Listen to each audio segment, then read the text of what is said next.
Hello, and my name is Pete Rushmer, and I'm your host today of a Half Dozen Things podcast. A Half Dozen Things is a podcast for business owners just like you. Whether you're an underdog hungry for success, or you're already smashing it but want to continue to level up, we are here each week for you to get insight and learning from the very best in the business. No fluff, no BS, and no self-proclaimed gurus talking about how easy business or life is. I'm joined today by Richie Iddon. He's an external transport manager based in Carlisle, and I've met him on a range of Facebook groups. He's been absolutely amazing, and today's episode is an absolute marathon. Nearly 2 hours of fantastic transport manager related content. I really hope you enjoy it. I'm joined today by Richie Iddon. Is that the right way of pronouncing your surname? Iddon? Yeah.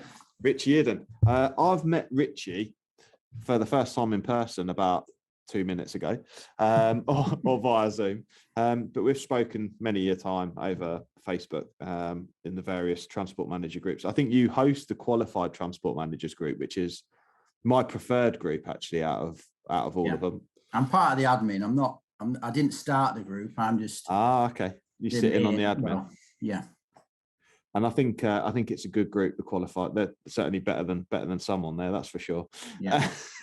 Without mentioning too many names. I have tried to get him on the podcast, by the way. Shout out to him for those that will listen. Yeah, we want Dimitri Nard on the if that's how you pronounce it. I don't think he'll come on without his sunglasses. Yeah, no, I know, right?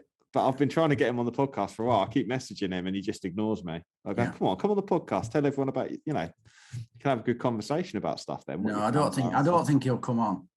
I don't think he'll come on. There we go. Laid down. That feels like a challenge now. Anyway, I often enjoy, I think what I want to lay out early doors is I really respect the responses that Richie gives on a lot of the comments that we get or posts that we get in the Facebook groups for transport managers, because they're always well measured, they're always very detailed, and I think they tend to be backed up with a lot of experience. So I reached out to you a little while ago, didn't I, and asked if you wanted to come on the podcast to talk about stuff. And in fairness, you didn't ask me, you harassed me.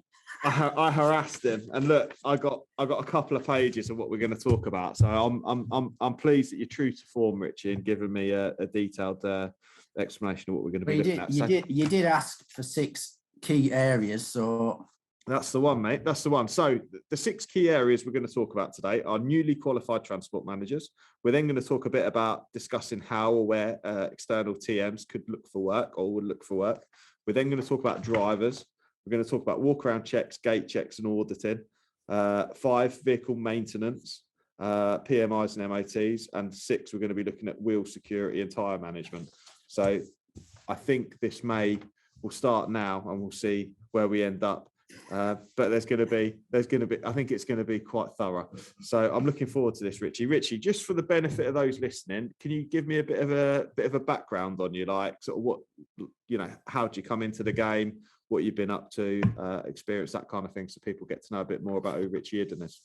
Yeah, I'll skate over it because at the end of the day, I'm 52, so there's a few years to get through, but basically, I've been involved in the industry from a young boy. My dad was in the industry, mainly a driver, some periods as a TM.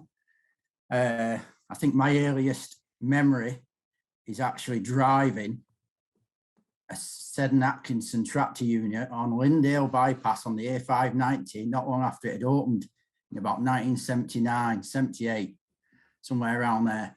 And I used to spend all my kids, all the school holidays with my dad, going away, even started going tramping with him for a week at a time. Basically left school. Well, he said to me, you're not coming into this industry. You can leave school. You've got a head on your shoulders and get a proper job. So I left school, went to Vickers Shipbuilding and Engineering in Barrow in Furness. Did an engineering apprenticeship. Sort of like enjoyed it, but didn't because I was just stuck inside. Got redundancy in the early 90s, moved on, built up. So I started my own business doing something totally different, which was like forestry, fencing.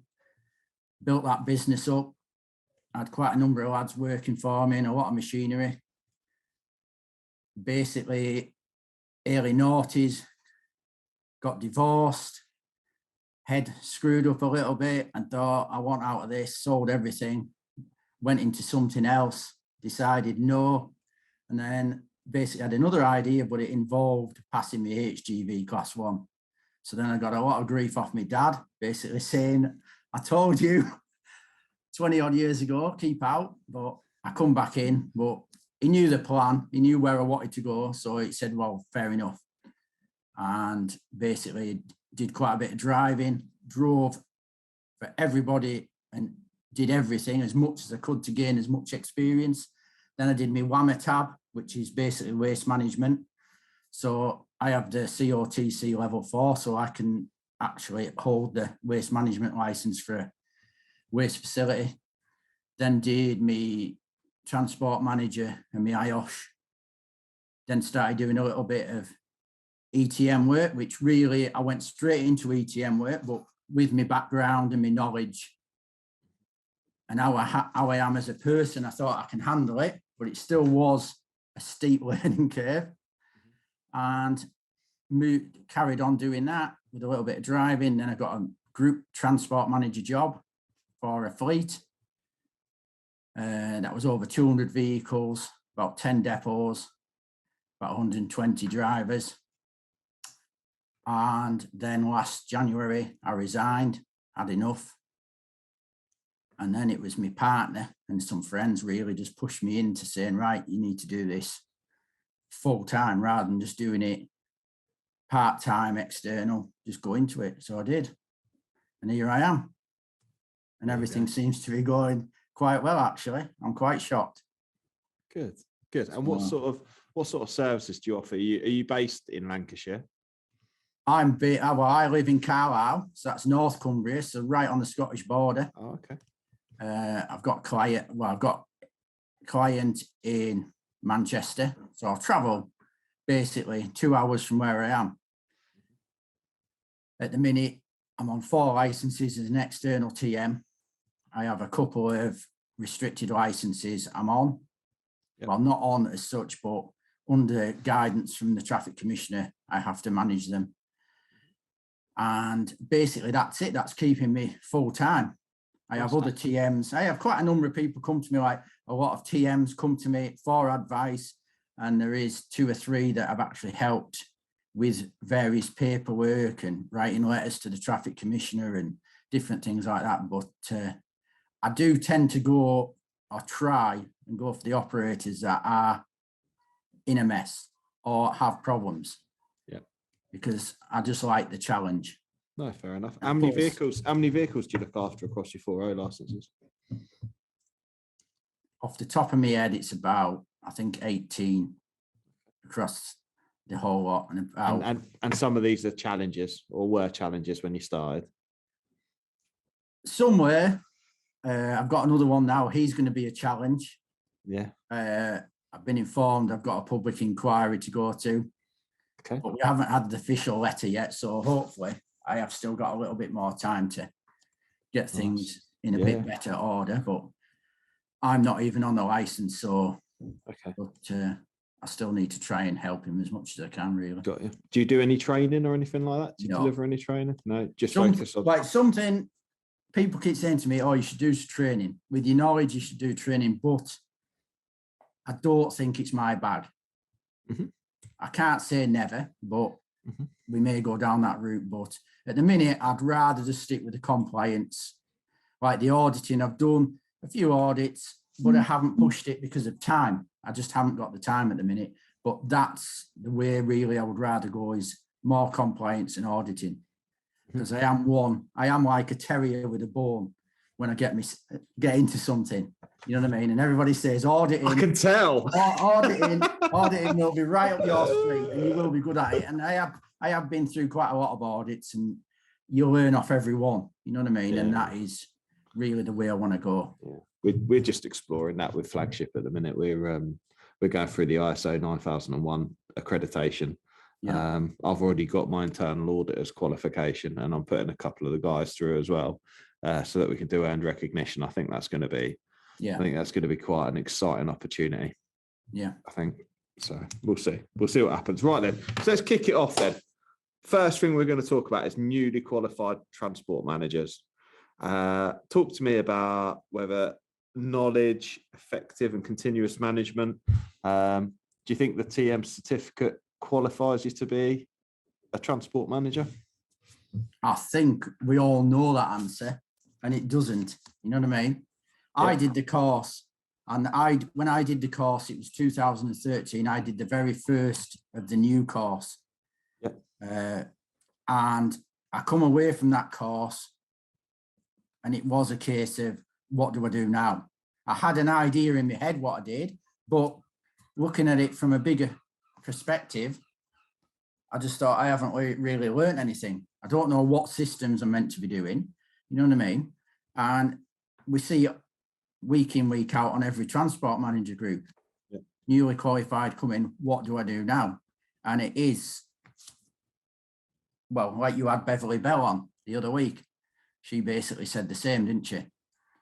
And I've had another guy, because when you've asked me to do 6 key areas, I have messaged quite a number of TMs I know, just to basically ask their opinion, what they thought. So they all come back to me, and a lot of them come back to me with what I had as an idea. Some threw other things into the equation, and a couple of lads have come back. One's come back, which I won't mention his name, but he's given me some. He's a little bit like me. He does go in depth with his emails. Like, he sent me a little email there, and it's like a page and a half, and that's a little email. But there's some things on there I will read out. He's fairly newly qualified. Okay. He's probably a little bit older than me, maybe a few years older than me. I think he's like semi-retired from his profession. But some of the things he's pointed out in there, somebody like the people will learn from them. You know what I mean? He's made some valid points, really. Nice. And then I had another guy who's a trainer. He's on the groups. I have started to realise now, a lot of people, some of the people on these groups, even though the name looks real, it isn't, and you don't actually know until these people contact me and then they say, "My name isn't that, my name's this." Oh, really? So, I've not had that. Oh, I can't. I've not had that. Come on, secretive people, tell me your name. Go on, reach out to me. I'm not telling you your name, but he actually does training, and he sent me a list as well, because he's trying to put together a course, part of a transport manager refresher course, really. So he's trying to write the course, so it's aimed partly as well at newly qualified. So one of the days maybe, or he can do it as a day course for newly qualified transport managers. So basically that will go through what systems you have to put in place and what really you want to be doing either on a daily basis or a weekly basis if you go to that operator, which is a good idea. I know like a couple of people have mentioned it to me, but I've never heard anything else. And I don't know how far away he is from doing this, but it is something that really either needs doing or the actual exam or the course needs looking at seriously, because it is not fit for purpose. Yeah. Well, there we go. Richie's coming on, dropping bombs on us. Well, you've probably already got that. I don't do bullshit, and I just tell it how it is. And if somebody doesn't like it, well, that's their problem to deal with it. You know what I mean? Absolutely, mate. Yeah, there's no point sugarcoating it. And I can't disagree with you either. So I guess the next question is around, with the newly qualified TMs, should a newly qualified TM be looking to do ETM without any experience? And when I say ETM, for those listening, external transport management, do you think that they should be going for an internal role before they try and do the self-employed work? Ideally, yeah. Like I said before, I jumped straight in. I did the ETM, but I've done so much previously to that. Yeah. You know what I mean? It's like now I look at what I'm doing now, working for myself, and I looked at the last 35 years since I left school. That's been my apprenticeship for this job, for this role. You know what I mean? And for somebody, say, in the 20s to come in, and I don't know what they might have done before, but they're going to find it difficult. Even people in the 40s, depending on what they've done before, they're going to find it extremely difficult. But an ETM role, you are just basically throwing yourself in a lake of sharks, aren't you? Because as an internal, you have a lot more backup. You've got people around you. You've got help When you're an ETM, you've got nothing. You're absolutely on your own. Mm-hmm. So it does go on prior experience. Yeah, no, fair enough. I think there's a range of other things that could be relevant to help support people. Well, while we're here, that's just stinging me. So the guy that emailed me, who's newly qualified, I don't even know how old he is. I think he could be about 60. So he's been in various things. He's put here. So he's put about going solo from the start. And he says, the strengths I have come from the past, that includes teaching both in schools and further education, of working in quality assurance in heavily regulated sector of the food industry, and in partnership with my wife and our youngest daughter, running a limited company, again in the food and hospitality sector. I find I am using knowledge and skill sets I have acquired in all these areas that are essential to my TM role as any transport sector knowledge. Also, I shouldn't forget all the extra curriculum mechanical knowledge acquired working alongside my stepfather when he ran an agricultural business, machinery maintenance repair business, and a long string of motor vehicles I have owned, repaired, and rebuilt over the years. So he's got a very good skill set. You know what I mean? Nothing to do with transport, but it fits in ideal with the job role. There's areas there which he's got little bits missing, but as long as he can plug them sections that are missing with further training, you know what I mean? He'd be good at his job. And he is just like me, where he likes to be thorough. Absolutely. Okay, what sort of where should people go looking for advice and guidance and training and bits and pieces if they are fairly newly qualified but want to, sort of gain better experience fast, so to speak, or learn from other people? How would you recommend them approach that? Well, you've got Facebook groups for starters, but you've just got to be wary of which groups you're using and what advice, or really you've got to be able to work out yourself from when you answer it. If you ask a question, you've got to try and work out yourself who is actually giving you the correct answer. You know what I mean? Because the amount of times we'll get a post and then we'll get all sorts of information fired. And sometimes I don't always put an answer on every question because I don't know everything. There's a lot I don't know.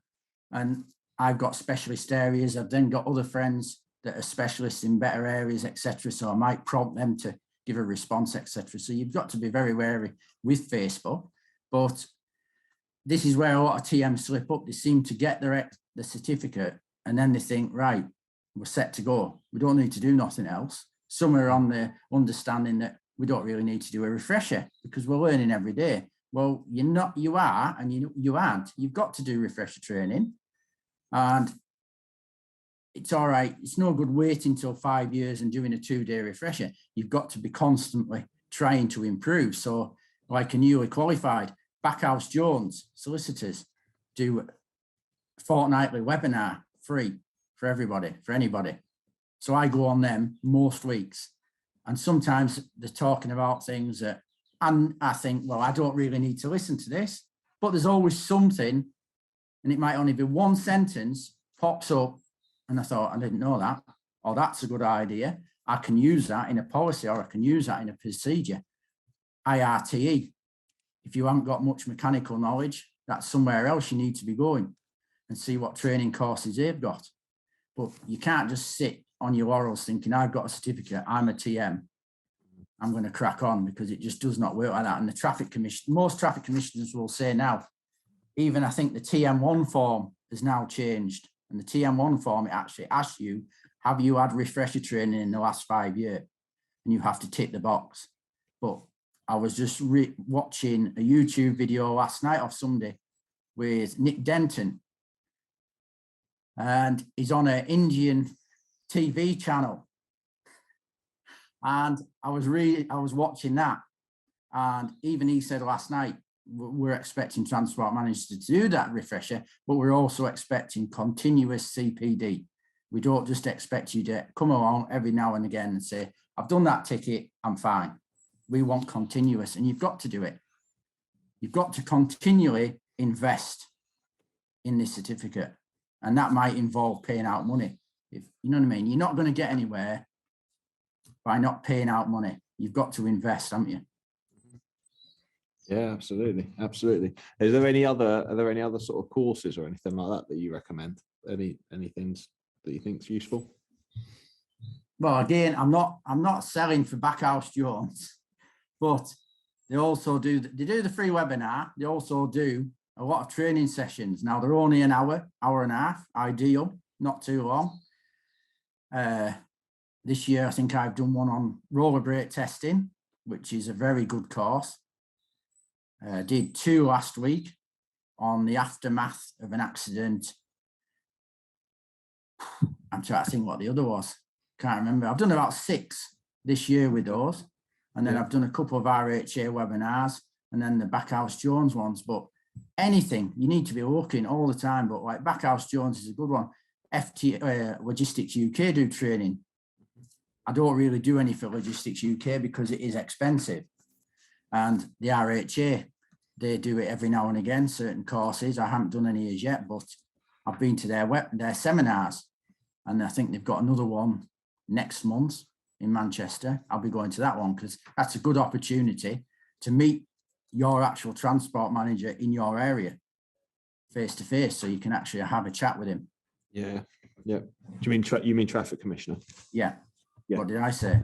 Transport manager. Oh, that's fine. Yeah, sorry, but it's easy and easily done when you keep going through. But yeah, no, absolutely. That's a good opportunity, isn't it? Yeah, absolutely.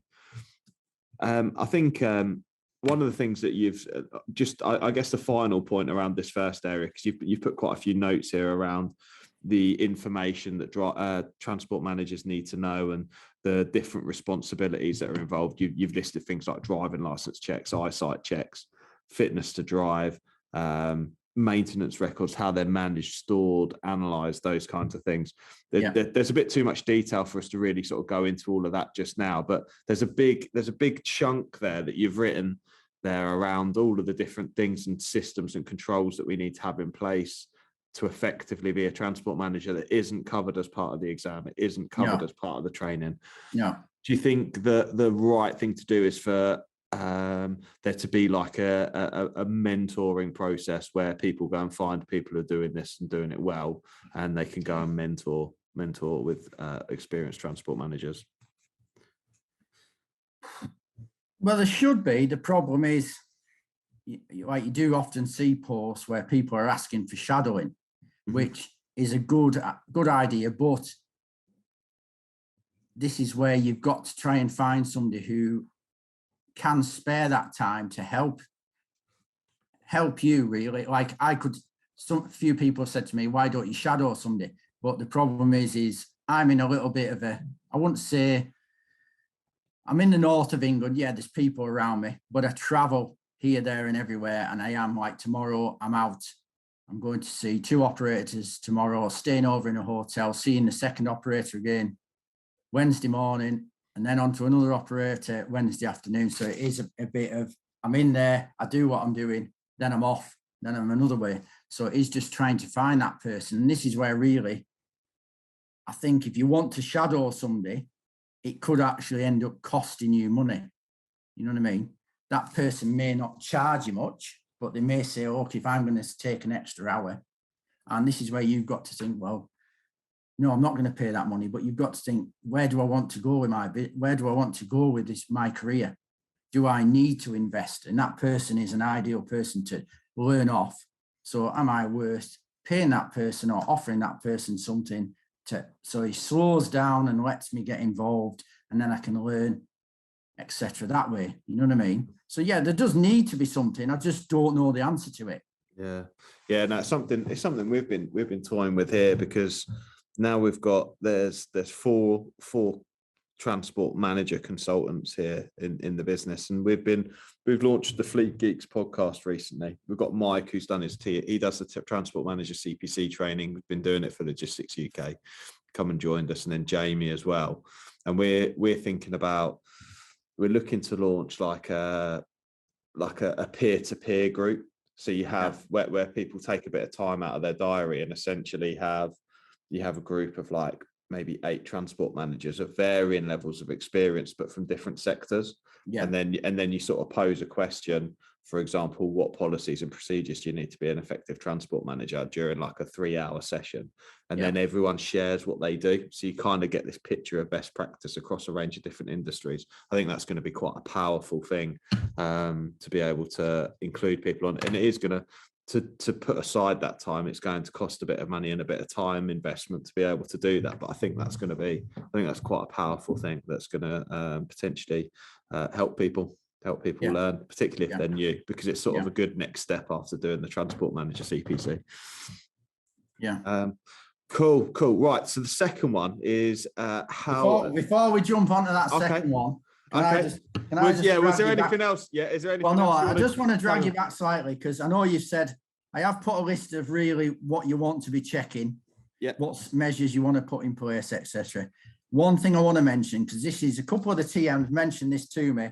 And basically made a point of it, and they said, can you just make a point of it? So driving license checks. Now, what do people do when they do a driving license check? So they go online, they type in the details, it pops up, print, driving license check. That'll do. Let's file it. Next one, file it. Right, now move on to our next job. What have they actually checked? You know what I mean? They've got to sit down and look at that driving license check. Have they actually checked them drivers' cards as well? So when that driver's started for them, have they physically checked all them cards? Have they photocopied them cards? Are they continuing to check those cards every 12 months? Are they copying them again every 12 months? When they do the driving license check, are they cross-referencing the photocopy of the card they've got to the details they've got on the driving license check? Are they checking all the dates? How far is the driving license? Is it going to expire in the next 3 months? You know what I mean? That's another problem. Whose responsibility is it to say your license is expiring? Do you leave it to the driver? Should you be telling them? We know what the answer is. You should be telling them your license is expiring in 3 months' time. Can you get it sorted, etc., etc.? You know what I mean? Yeah, absolutely. And too many people just do them, file them, forget them. That's it. There's a lot more investigation goes into this than what people seem to realise. Yeah, absolutely. I'm going to drag back a little bit on that one for people listening as well, because I know categorically that in about 80 to 90% probably of operators that I go and visit, driving license checks being done incorrectly and a breach of data protection as well. So there's been a recent case, the DVLA, I think it's the DVLA or the DVSA, or possibly the traffic commissioner. I can't remember who released the details on it, but it's fairly categoric. So a lot of companies will take the driving license number, which they hold as part of their records, the national insurance number, which they hold as part of their records, and then the driver's postcode, which they hold for a lot of their records. And the driver goes, yeah, fine, check my driving license. Yeah. And then off they go and they generate their own driving license check without the driver having checked the code. The issue with that, and people listening, don't do it, because particularly if you get into an audit now, they're expecting there to be a correct process that's followed. The issue with that, I hear people saying, well, what's the issue with that? They've agreed for me to have it, is it brings up all of their history and all of their data, including any spent convictions as well. So there's been a case recently where a driver's applied for a role and had it cancelled because he had a drink drive conviction that was spent, but was picked up as part of the driving license check incorrectly. And he went to the DVSA, I think.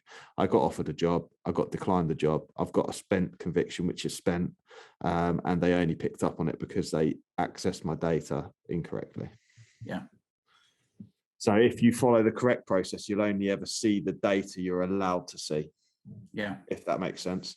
So it's not come up on a podcast before, so I've not mentioned it, but that's I think that's going to get quite big. That's going to be quite big over the next couple of months. There's going to be more people caught out with that, because I know there's a lot of operators that do it that way. Yeah, and the other thing with the driving license checks is a lot of people. I've had this on Facebook on a few times, and I've always said driving license check for a vocational driver is every 3 months. And people will come on and say, well, it's only every 6 months. And this document I've got off the guy that's doing the training or thinking of doing this course, he's got down, I think he had down license checks twice yearly minimum, which to me, that's wrong. And the Nick Denton video I was watching last night on the Indian channel. I can't believe you've done an Indian interview. I need to check that out. Yeah. That sounds really interesting. Yeah. What was it about? Well, basically, I'm not going to say the company because you might not want me advertising them as such, but okay. It is a guy, he's on the groups. He has a consultancy business in Birmingham. Right, okay. Yeah. And so he's been sorting it out because he has quite a lot of Indian operators. So he's been actually even sorting out some driver CPC training and transport manager refresher training in Indian as well. And so he's basically, the Indian guy's basically asking him this. He's then translating it into English for Nick Denton, and Nick Denton's then back again. So it's a little bit drawn out, but it's repeating things that you've heard before, but yeah, I got you. And that's fun. I'm happy to mention it. I think you're talking about Charlie at Invergold. Yeah. But Nick Denton said when I watched that, he said driving license checks. He basically said a minimum is 3 months. He said really you could do with doing them more, but practically, if you do them every 3 months, they're quite happy. If you had a driver that had 9 points, well, really, yes, you want to be doing the checks every month because you want to be keeping on top of them. But he basically said every 3 months. And every traffic commissioner I've been in front of has always said they want driving license checks every 3 months. But these people are still there. No, we only do them twice a year, and it's 3 months. Oh, okay. So so my understanding, and that's interesting because it's the first time I've heard it. My understanding is it should really be like risk-based, and you should follow whatever your policy states. So a lot of my policies will read 0 to 5 points is 6 monthly. So essentially they've either got no points or 3 points. And it's within 6 months, and then 6 points to 8 points is 3 months, and anything 9 points and over is monthly.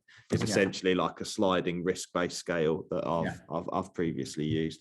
That's interesting. If they're saying quarterly, essentially your 0 to 5 points are your lowest risk guys, aren't they? They're very low risk, particularly if you've got a 6 point allowance on your insurance policy. But absolutely, and I think you're right about making sure that you're checking thoroughly. I must say, and I'm not one for promoting lots of different services on the podcast, but I do rate Checkmaster for this. Checkmaster, I don't know if you've used Checkmaster, but you can do a risk-based process. So you put in the data, and then it's every 3 months it checks it. It's all completely data compliant as well, the way it shows you. But also it does notify you whenever within 3 months of anyone expiring, so you can tell the driver. It notifies you as soon as anyone has a change because they've got eyesight, and this is what you're saying about making sure you're thoroughly checking licenses. So for example, where they suddenly have to wear glasses, for example, you might not realize that, particularly if you don't check your driving license properly, but the app will tell you. And I think it's something like £1 a check a driver. Which is, when you think about it, like that, and they only charge you per check on Checkmaster. So if you've got 18 drivers, for example, 20 drivers, your cost on that is only, like, if you're doing it quarterly, you're still only looking at 20 times 4, so £80 a year. It's not bad. I don't think that's a bad service. Well, no, it's not. If it was £1 a driver, it's not even worth you doing it yourself, is it? You know what I mean? So I think it's worth looking, and I know RHA have a similar system, and I don't necessarily prefer any of the software systems, although the RHA and Checkmaster tend to be pretty good anyway. But it gives you a lot of peace of mind when it's set up properly, and it just pings you. The notifications are set up, and it pings it all for you. And you can set it up risk based. So, but no, the point you made, which is absolutely correct, is make sure you're thoroughly checking those licenses, the dates on them. You're checking for codes being added and taken away, aren't you? You're checking all of those things, because you need to make sure you document that you've both checked and had a conversation with the driver if you need to. Yeah. Like I had a driver last week, I did an eyesight check, and it's somebody new I've gone to, and they're all mourning, why are we having an eyesight check? I said, you'd be having one every 3 months. And they weren't happy. They filled out a full personal medical declaration, 5 pages long. They said, you want to know everything? I said, I do. You know what I mean? And I said, it isn't because I'm nosy. I said, we've got a duty of care. We need to look after you. And I said, then every 3 months you're doing a fitness to drive. So they're all whinging, and then they're doing their eye test. And one guy comes, does the eye test just with the Snellen chart. And then he's like, I like the Snellen chart, not a number plate across the yard, because I like to look at the driver and see what he's doing and see how he's looking and see what his eyes are doing. And this guy's there and he's reading his chart. And I'm thinking, you're not going to get to the green line. And he gets near enough to the green line with a struggle. I said, are you not meant to wear glasses? And he says, well, no, but he said, I have glasses. And he said, I don't need to wear them. And I said, well, you're going to have to wear them from now on. I'm like, I've told the operator he's going to have to wear glasses. I said, his eyes are just there, but they're only just there. You know what I mean? And plus he has diabetes as well. So I said, you're in a position where you need to be wearing them glasses every day when you're driving that vehicle. Mm-hmm. So he wasn't happy, but he has basically agreed and said he would. So nice. Okay, cool. Very good. Very good. Are you happy to move on to number 2? Yeah. We're only 35 minutes in. Well, I did tell you. And we haven't even covered all the points that were written down in number 1 as well. Okay, fine. Number 2 then. How or where should external transport managers look for work? Should external transport managers use an agency for work? There's a question for you, Richie. I've never used one, so I've no experience really. I don't feel qualified to be able to, because I've not used one, so I don't know. No. I see them discussed, and I know there is a certain one. We've mentioned his name earlier, Dimitri, who does that type of stuff. And my understanding of it is fairly limited in that I believe they take the first couple of months of payment or something like that as like a recruitment fee, so to speak. Is that am I barking up the right tree? You are. That's like, that is the bit that really gets my back up. I just feel that these guys, I think they prey on the newly qualified. I think at the end of the day, there's nothing up with an agency if that agency is having nothing to do with payment, and they shouldn't have anything to do with payment. The traffic commissioners wouldn't want them to have anything to do with payment. That's down to the TM to sort that out with the operator and come to discuss the rate, come to an agreement, away you go. The operator should pay the agency for finding that TM, but I don't see why the TM has to pay somebody to find some work. You know what I mean? It's just all wrong. And I know there is people out there that don't. The client I have on my doorstep, basically, well, he's now gone back to a restricted. I got him off somebody that's well known, has his own group as well. And he advertised for a TM for this company. And he basically wanted my CV and everything.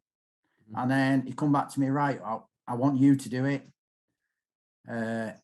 You go to the client, you sort out your rate and everything. And I said, well, basically, I said, do you not want anything? And he said, no, we don't charge any fees. He said, all that we do is we don't really charge the operator. What we do is we make the operator have an audit. So we give the audit, we do the audit, the operator pays us for that, and you get a copy of the audit. So then you know where you're setting off from, which I already knew where I was setting off from because I'd gone in, assessed it and everything anyway. So I already knew.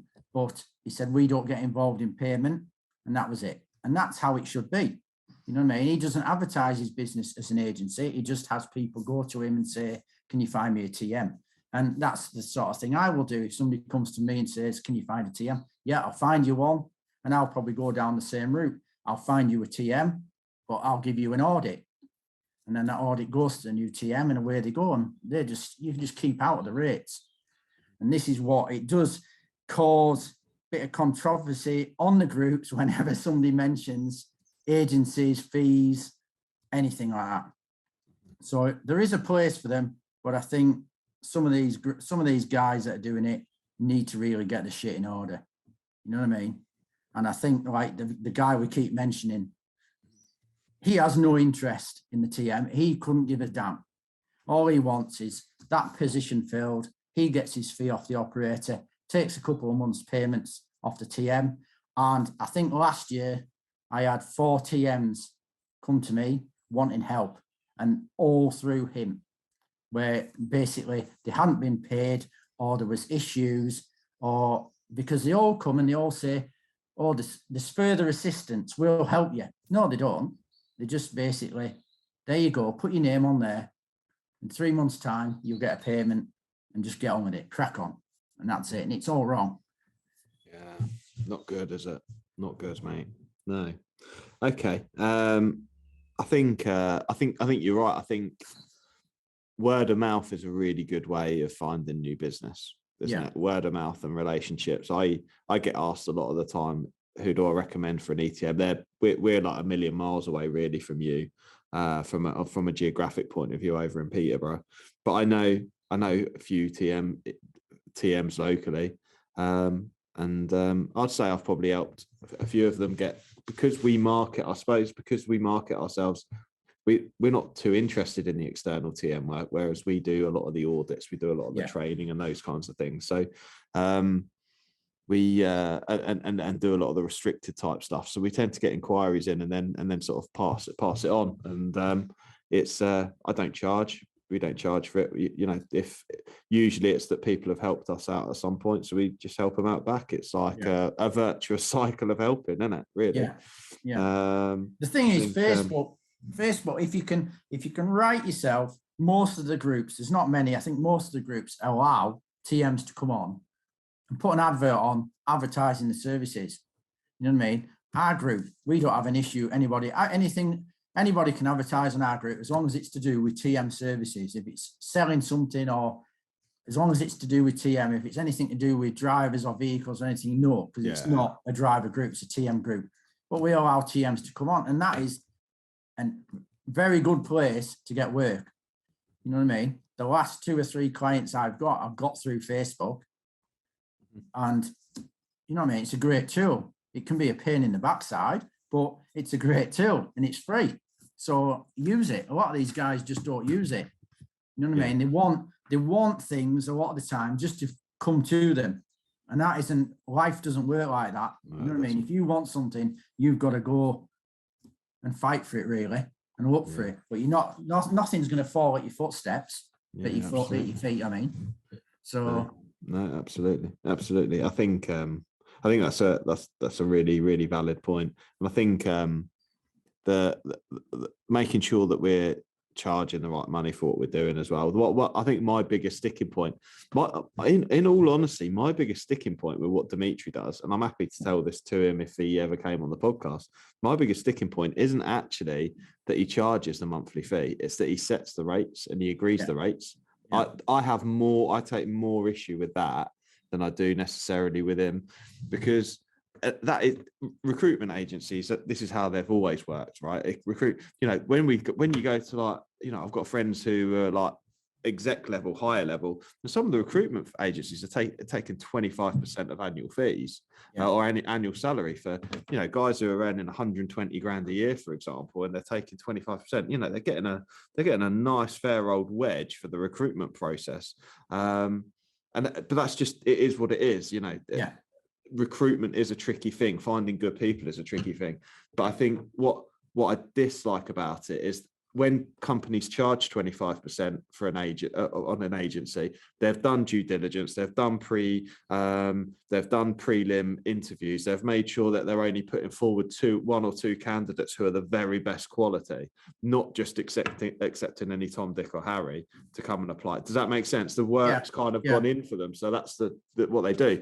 So I have got a bit of an issue with that. But what I really dislike is no agent should ever dictate what the salary is. No. That's up to the individual, and the buyer and the supplier. They agree what the salary is, not anyone else. That's you've already said that, but that's I have. And it's like in this job, we see, I know Dimitri has put his rates up slightly, and there is somebody else, you see them advertising, and it's the old 350 plus £100 a vehicle, and it just does not work. No. You know what I mean? And I've been on some of the groups, and people will say, oh, nobody puts the rates up. I haven't got an issue putting my rates up. And like I'll sit there and I'll say, right, my starting point is 550 plus £150 a vehicle. But there's not many, there's only 2 of my operators are actually on that pricing. Mm-hmm.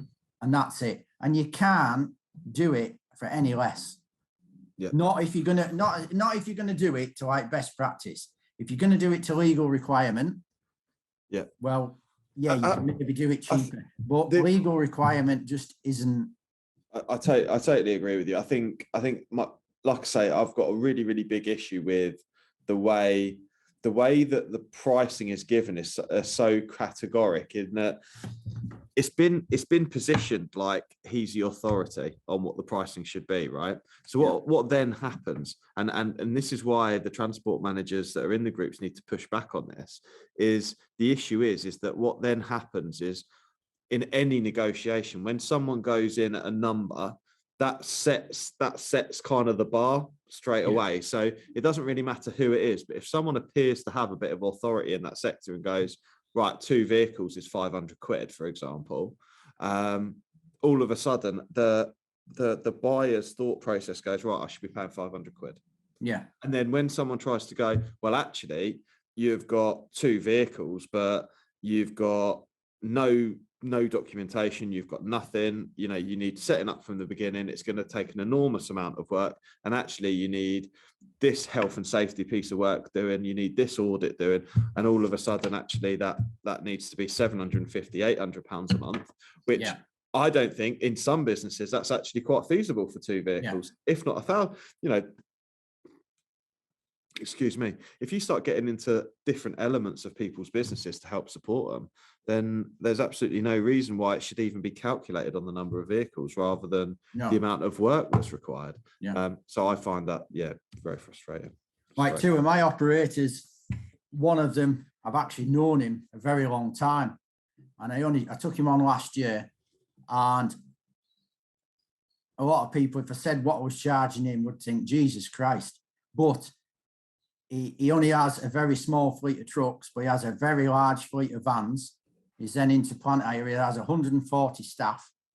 But he looks on me, he knows how I work, and he's known me that long. He knew me when I had my old business. But I'm there as his rock to a certain degree. Whatever he's got an issue with, he comes to me. You know what I mean? And he can ring me 7 days a week. I'm not bothered. His drivers can ring me 7 days a week. But I'm there for whatever he needs a hand with. He's got a full transport, fleet management team there that look after everything. He's part of FORS, and I just basically oversee it all. But he's paying for my knowledge and my expertise. He's not paying X amount of money just for me to go in, sort his paperwork, do a bit of this, do a bit of that, and go home. You know what I mean? And I don't hold him really to any set amount of hours either, but I'm on the good side all the time. I know I am, and he knows that if we go over a certain time, he'll be paying X amount of pounds extra. But you can't look, a lot of these businesses, you can't just go in and say, I'll do it for 500 quid, because it won't work. You know what I mean? And I had one last year, and I took him on. He'd been in a PI. I took him on after the PI, totally turned him around, had a full OTC audit last September. Few little recommendations, but very picky things, like signing off of training. When you've got this training sheet, make sure the actual driver signs it. Whereas I had the training sheet, but it wasn't signed by the driver. And I think, well, why does the driver need to sign it when I've already got his driver's CPC certificate there, or a copy of it? And just little picky things like that. But, and we got to the end of the year, and basically I said, oh, and I doubled his rate. And he said, fine, crack on. Not even a murmur, nothing. Just said, yeah, you're doing a spot on job. I've no worries. DVSA cracks him, rolls up in my yard now. he says, I'll open the office door and welcome them in. You know what I mean? But he said, it's worth paying that money. Yep. So. Yeah, no, I completely get it, mate. Completely get it. Okay, Brill. So other ways for ETMs to look for work. Facebook's a good one. Setting up your own website, making sure you've got your own SEO and that kind of thing would be useful too. Is there anything else you suggest? Well, not really, because like Facebook is your best option. I've actually managed, I've been doing my website for, don't know, since last spring. And I've actually sent all my stuff to the guy now. He's been harassing me. And I've actually sent it all to him. So he's happy. So, but I know a few guys have got a website and they've said basically they haven't gained a great deal from it. But it's like you say, you need an SOE. I think really you can use Facebook again. You can use the groups. If you've got a website, get your website on there. You know what I mean? As long as you're not filling the groups up, most of them aren't going to bother if you're putting an advertisement on every 2, 3, 4 weeks. Not going to really bother. But a lot of the guys, like I said before, they don't bother. You know what I mean? They're waiting, and then like an agency will put a job up. Oh, let's jump at that. Well, how many others are jumping at it as well? How many others are in the queue? So then it's a case of, I'll do it 50 quid cheaper. You know what I mean? You don't want to be in that position. You want to be able to get people to come to you, don't you? Yeah, absolutely. No, that's spot on. Okay, cool. So, okay, to move on to the third area, Richard. Yeah. Awesome. Third area then, drivers. This should be interesting. Related to drivers' concerns we've got and building rapport with drivers. Let's start with those. Yeah. What do you reckon, mate? Well, I think there is a lot of issues here with TMs. I think there is a lot of TMs go into the job and they'll turn up at an operator's and it's then, I'm the big I am. I'm in charge. You do as I say, not as I do, this, that, and the other. And it just, I've been a driver, you know what I mean? I've seen it from when my dad was in the 1970s, and I've just come through the years and you see it all the time. And like, even my dad will tell you when I used to go with him, the firm, it was a big firm in Barrow in Furness, well-known firm, red, white and blue trucks. They're not going anymore now. And when he actually started for that company in the 70s, the son came into the business and never drove a truck. And his dad said to him, I want you to drive a truck. I'm not driving a truck. I'm too good to be driving a truck. And all it did was upset the vast majority of the drivers. And I even remember at one point, my dad had him by the throat in the office in front of everybody and picked him up because he wasn't a big guy. He was like about 5'4", picked him up by his throat, put him up against the thing. And he actually tried to sack my dad, but the father stood in and basically said, you ain't sacking him. He said, he's one of the main drivers. And he says, you can't afford to lose him. And, but that isn't me saying you've got to have been a driver to be able to get on with the driver, but you've got to be able to look at the driver. I know some of them are a pain in the ass, but you've got to try and relate to them, you know what I mean? And understand where they're coming from. And it isn't the easiest of jobs to do. You know what I mean? There is a lot of shit you have to deal with, but then again, it's what you make it as well. You know what I mean? A lot of people love the job and it can be a great job. I wouldn't like to do it now, the way the roads are, but your attitude, that is just the problem with a lot of TMs is their attitude. You know what I mean? And because like, can't remember where we are on them things now. What have we asked? Don't worry, mate. I've just started at the top of number 3, mate. Yeah. It's about, we're talking about like treating drivers, how do you treat them, that kind of thing. You've got to build a report, and it's a bit of a difficult one to talk about, really. But I just see it on the Facebook groups, a lot of the way a lot of the TMs come across, and I just think I can see you having issues with your drivers because of your general attitude. Yeah, you know what I mean? Because they're dickheads. Well, basically, yeah. But you can't go to the driver and say you're a dickhead. You know what I mean? Once you've built that rapport with them, you can have a laugh and a joke. Oh, and you yeah, can no, probably stay. I mean, You know some what I of mean? the transport managers are dickheads, is what I mean. Oh, Some yeah. of them, Oh, yeah. some of them, like you just But- think if you walked in and spoke to me like that, mate, I'll take your head off. Some I of know. them, And there's no respect. Some of I them. know. And it's like this operator I've just, not taken on as yet because he's got a PI. And two of the drivers actually rung me up because everybody that I look after, the drivers all have my number. They know when they can phone me 7 days a week. And I've said to them, between 8 o'clock in the morning, 10 o'clock at night, 7 days a week, you can phone me. If you've got an issue, phone me. I'd rather you phone me than make a mistake or something happen. Just phone me. And two of them actually phoned me up. And they've been in the job since they basically left school. One of them's 62, I think.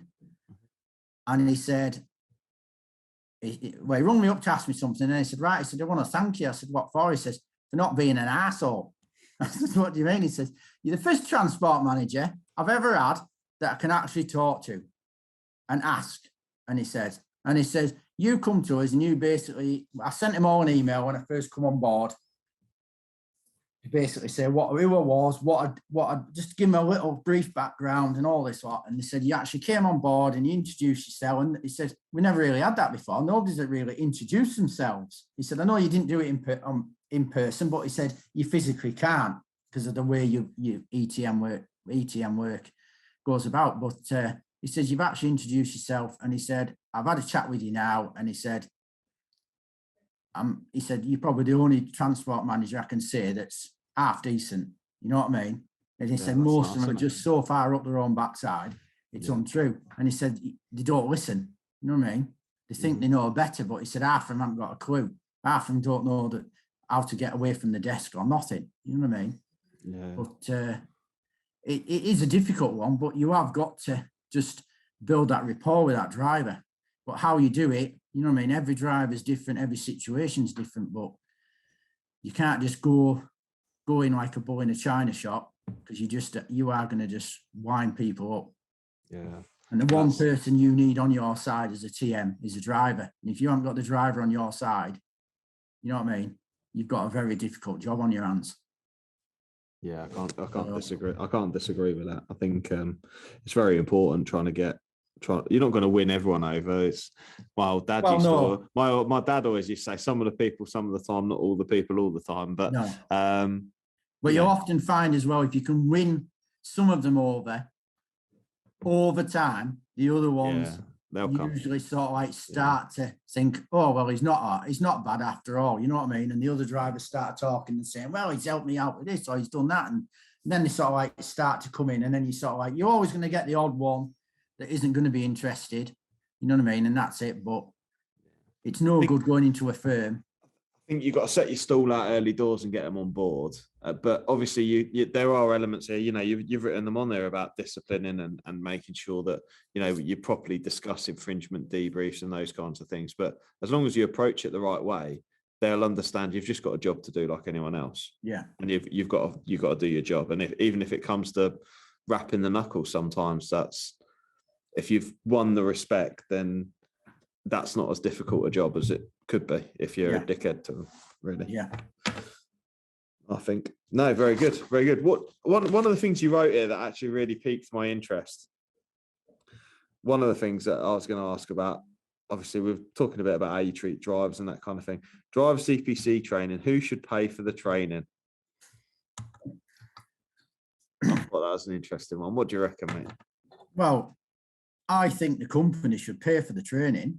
I don't think the company has to really pay the driver to attend the training. Even if the training really is on a Saturday, I just think, well, if the company is actually paying for the training, the driver has to have that training no matter what, doesn't he?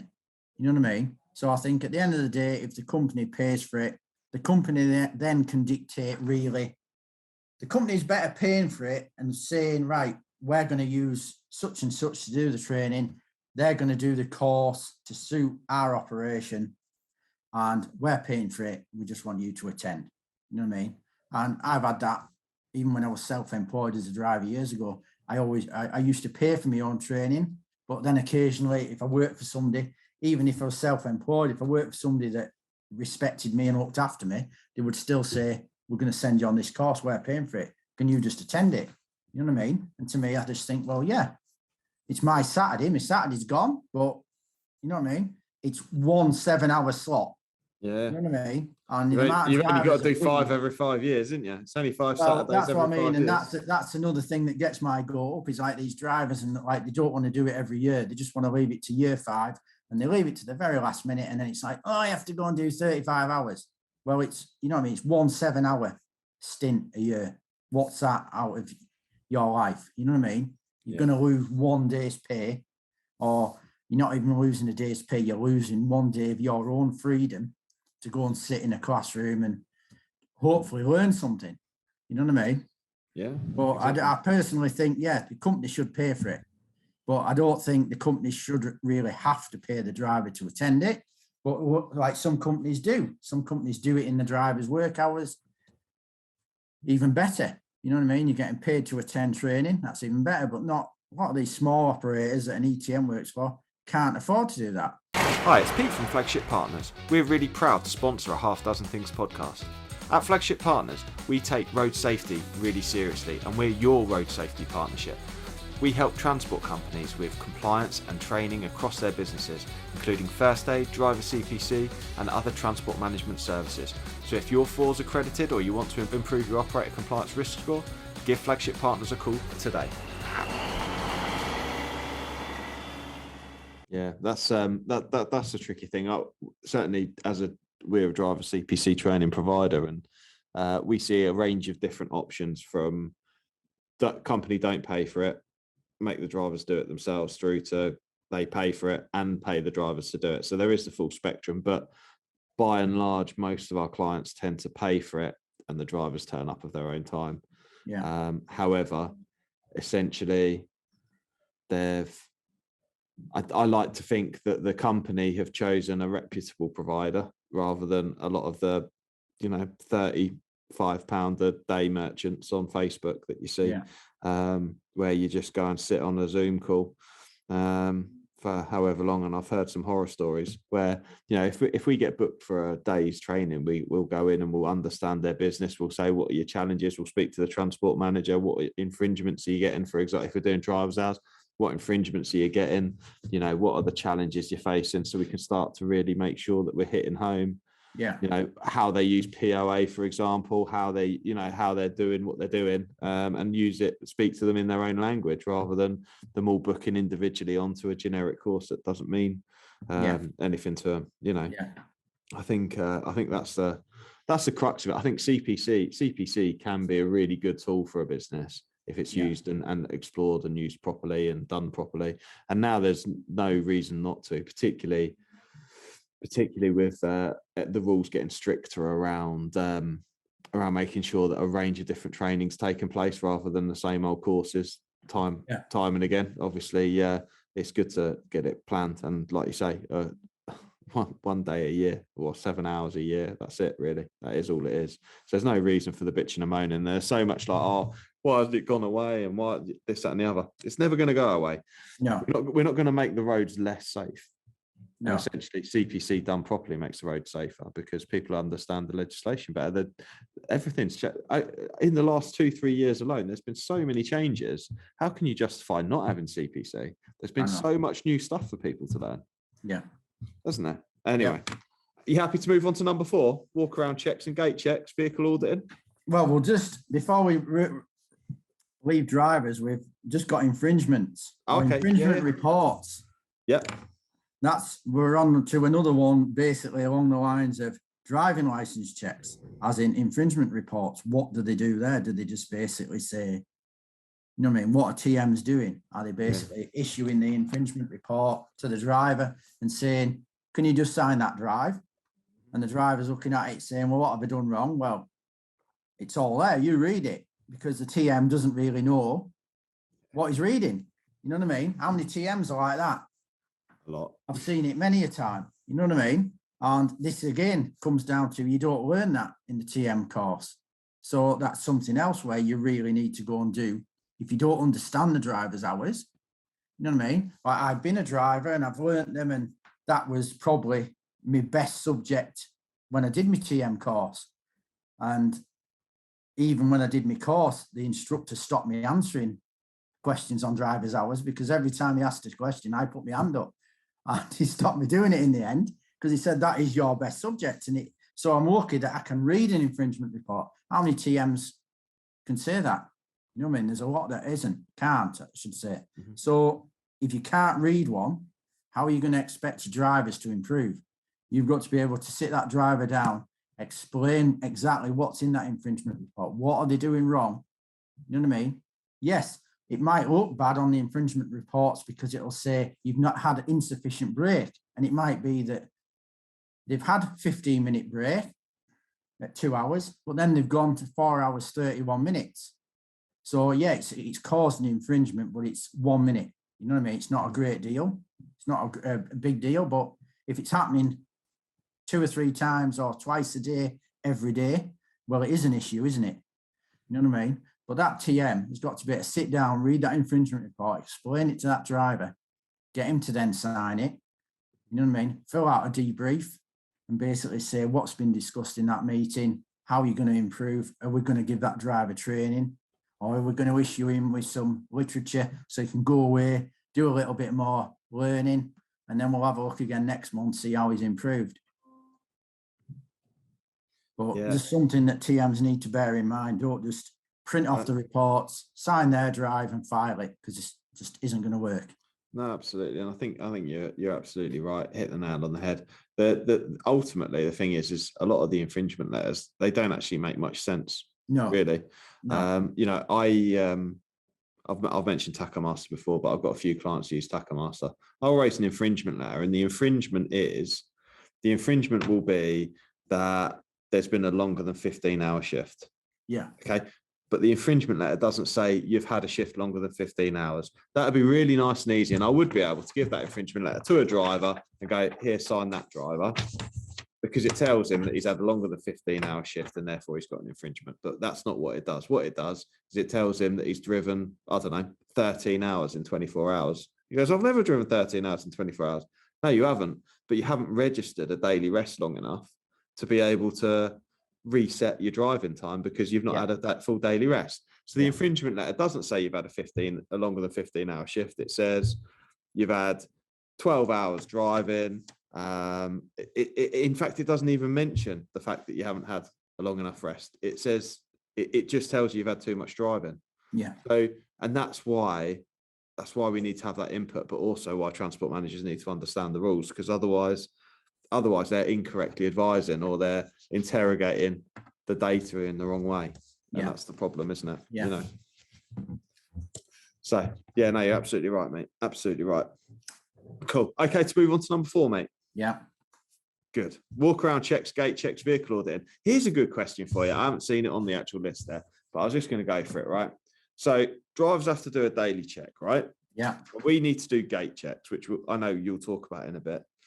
But it was interesting. There was a comment on, I can't remember what group it was on. I don't know if it was on the group you're on or not. But someone was saying, what do you check on a gate check? Yeah. Do you think a transport manager should be fully rechecking the daily check that the driver's done? Or is a gate check a proper management check? And what I mean by that is, are they not checking PPE, processes followed, making sure that the check has been for the right amount of time, making sure that there's no mechanical defects, those kinds of things? Or should they just be re-walking around what the actual driver's done, so to speak? How would you manage it? See, this comes back to a TM's knowledge, experience and training again as well, because how many TMs have the knowledge what's involved in a vehicle check? You know what I mean? If they've never driven a truck and they've never had much mechanical experience with a vehicle. Mm-hmm. There's plenty of drivers with no mechanical experience, though, isn't there, as well? There's plenty of drivers with no mechanical experience as well. That in theory is part of the company's job when they enroll them, to make sure that they're aware of what they are checking, aren't they? Mm-hmm. To pass your HGV, you have to, or when you actually do your test, or from what I remember when I did mine many years ago, you had to check certain items. You had to do a bit of it. I can't even remember now. It's that long ago, but there were certain items you had to check. So you had to go around, you know what I mean? So that was all part of your training, but it isn't part of your training on your TMCPC. No, that's right. You know what I mean? Right. So that's another subject where the transport manager needs to be aware of what should he be checking. But like some people say, do a gate check, let's just use one of those and we'll just write it on, which is fine. I have a purpose made.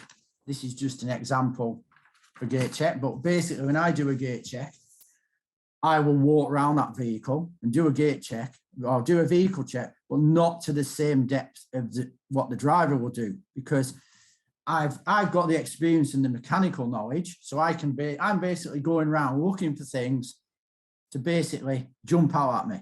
You know what I mean? I'm not going to start looking at date codes on tyres, but I'm going to start looking as fast. Like I'm going to be quick, but I'm going to be looking at tyres and think, you know what I mean? If it looks old, looks damaged, I'm going to take a closer look. But I'm walking around and I'm looking at stuff like, he'll have all his lights on, indicators on, etc.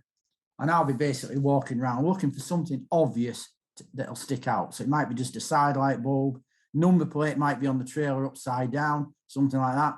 Might have a flat bed on with ratchets and one just looks slack. I'm not going to go on twanging them all, but one looks slack.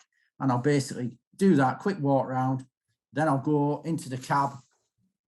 If he's got a sat nav, quick look at the sat nav, see what the settings are on the sat nav. Is it to the correct height? I'll have a look at the height indicator. I'll do a printout to see how long he's actually spent doing his check. That'll get attached to my gate check form, basically. And I'll be looking at the mirrors, the windows, see what they're like for cleanliness. How many printer rolls he has in the cab. If he's in a vehicle with analog tacho, or he's driving both, has he got records for both with him, etc. And that's it. But if you go too far into it, if you do a proper daily check and then you're checking other things in the cab, you're going to be there 20 minutes. You know what I mean? You can't really be there 20 minutes, can you? You know what I mean? If you want to carry out, if you've got a fleet of 20 vehicles, you ain't going to gate check them all, but you might want to do 3. But if you take 20 minutes to do a gate check, that's an hour gone. You know what I mean? And them drivers, you're holding them drivers up. So you've got to be fast, but you need that knowledge about you as well. What are you looking for? And then you also need that printout. You know what I mean? You can staple that printout to that gate check. So at least when DVSA come and look through your files, they can see you're doing a printout. So you can actually then, in the comments, the driver's only had 5 minutes and it's an Arctic. You know what I mean? You're going to be pulling that driver up and just say, well, how have you checked that vehicle in 5 minutes? I know there's no specific measurement on time for a gate check. And I remember when I was tramping, I could probably do a vehicle check in 5 minutes, but I'm tramping in that vehicle. You know what I mean? The same vehicle week after week, nobody used it on a weekend. You get to know the vehicle, so you can do a thorough check. You know what I mean? But as soon as you start changing trails or changing trucks, you're back to like 20 minutes, could even be longer to do a proper check.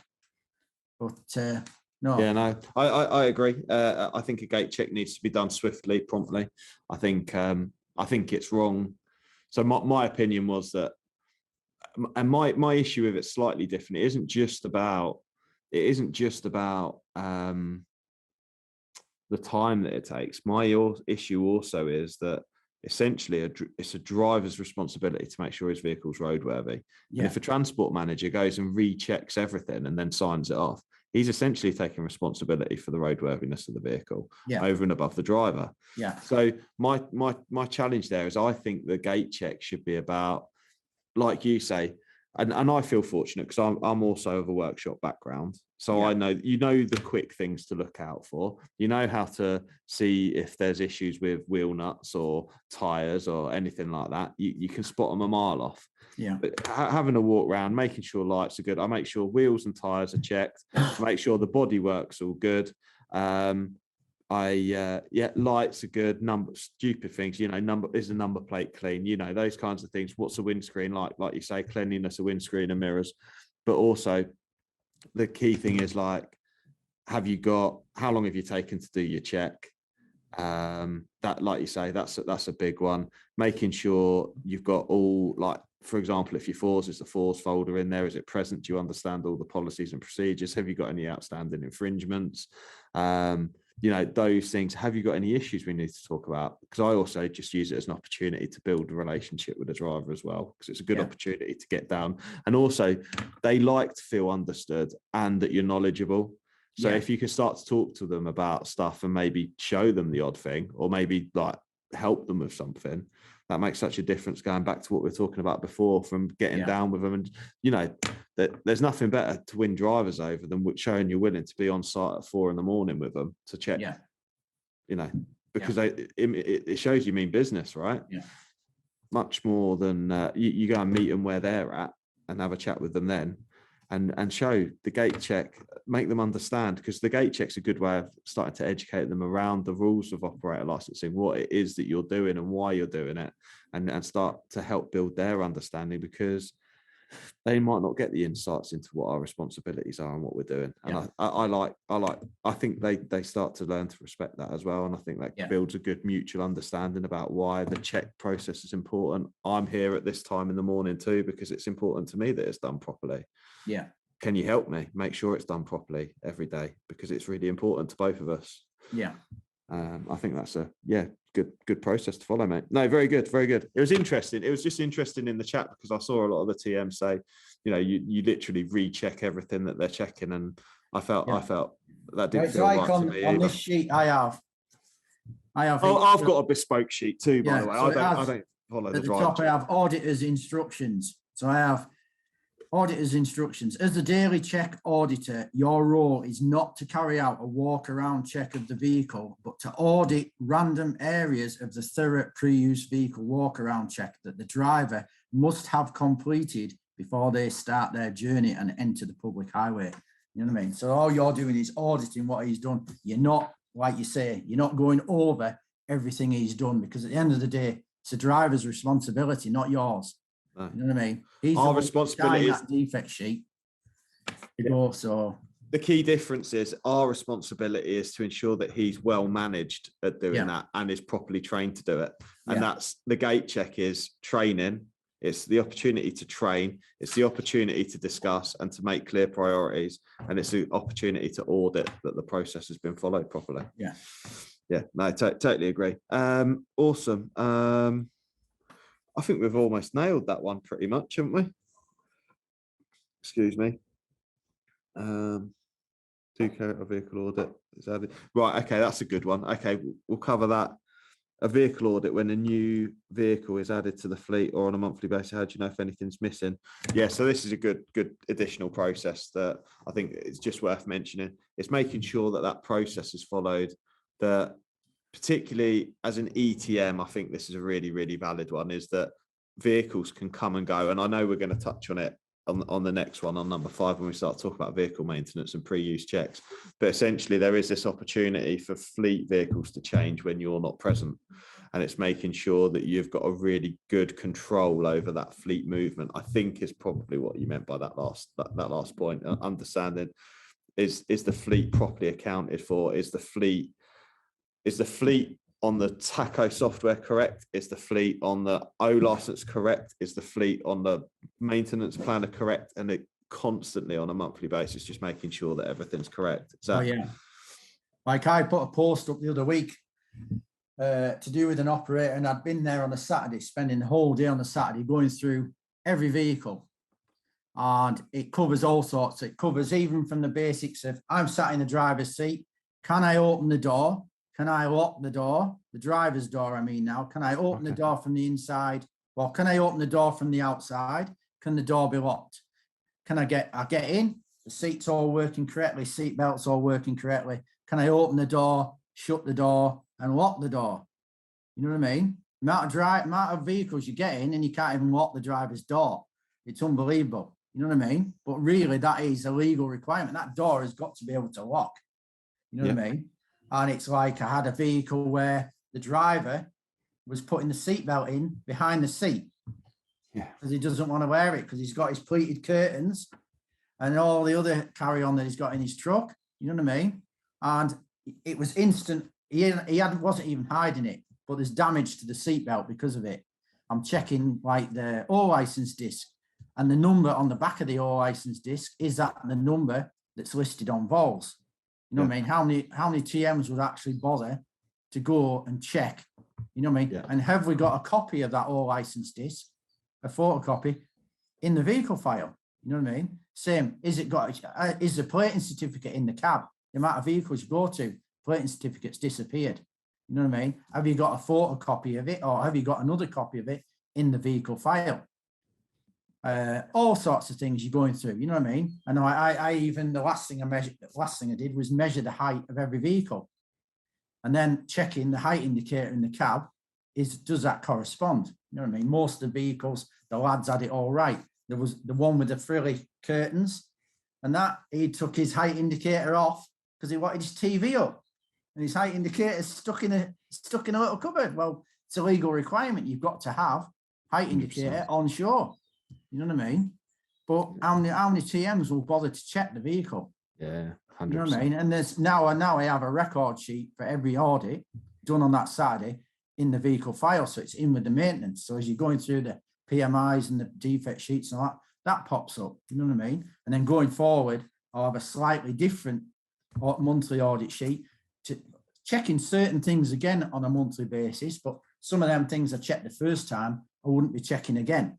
You know what I mean? Yeah. Because we've got a record of it. We don't need to know again, but there is things like the all license disc. You do need to check that every month, because how do you know it might have come off the road, been in the garage for 2 or 3 weeks, and then gone back on the road. But in that time, they've took it off the all license because they've put something else on, or a higher vehicle.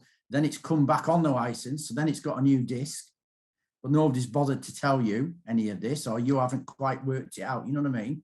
And it might take you longer than that. It might take you 2 months before you've actually realised and got all your paperwork sorted. That truck might have had its operator license swapped. You know what I mean? But at least by doing it every month, things like that are showing up. Yeah, no, that's a really good point, man. Really good point. No, that's really interesting, actually. That's really interesting. I suppose what I would say is if people were interested in any of your audit files or anything like that, then people can drop you a message if they're interested, all right? Well, they can go on my website when my website's done. Oh, there you go. All these sorts of things will be available, but I won't be holding them up too long, then they're not getting ideas. No, fair enough. But, okay. But before we jump, we'll just need to quickly, because somebody did actually ask me. I'm still a little bit old school, so any of my operators, I still haven't got them onto digital checks. One of them that I'm actually helping now, he had digital checks and he's gone back to paper because he's had so many issues with the digital checks. Plus, he's got a couple of old school drivers that struggle with the new style phones. You know what I mean? I think one of them's still on a Nokia 3310.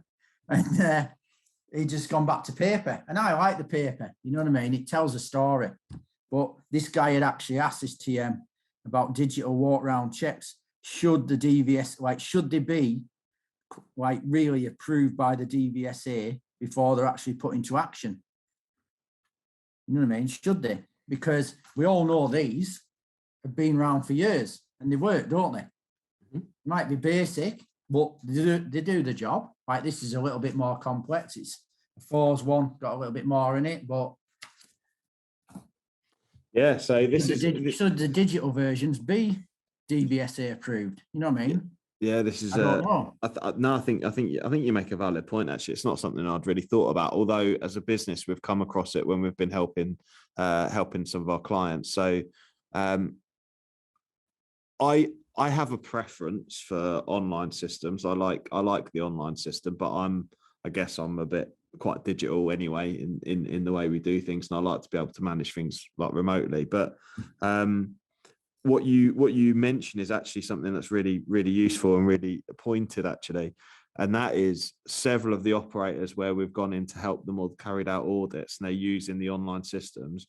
They've not got sufficient coverage to meet the requirements of a daily check on the items because they've put them together themselves or their transport managers put them together, or maybe, I don't know,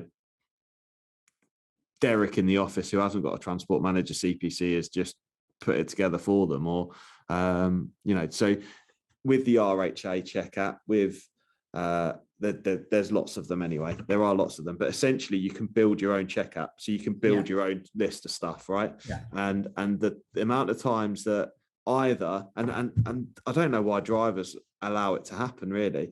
The check either doesn't follow a natural route of the vehicle. Yeah. Because ultimately those books have been written another way they are because they follow a natural route around the vehicle. They follow a correct process. Yeah. So you have a check app which is all over the fucking shop, or it might not be relevant to the vehicle you're checking. So, for example, like, I don't know, you're checking like a sheet on an Arctic, so it's like a tipper vehicle check, and actually you've got an Arctic, or you might be, you're checking an Arctic on a tipper check, and there's no fifth wheel, there's no coupling check or anything like that, for example. So yeah, we come across that on a regular basis, and that's a big tip actually. For if you're on a digital check app, to ensure that you go there. I don't know the exact link, and I'll find it and put it in the show notes for this, but there is a link where it says the statutory guidance on what needs to be checked on a daily check. You need to make sure. That's what we use as our fail safe all the time. We literally just go on, it's on the DVSA site.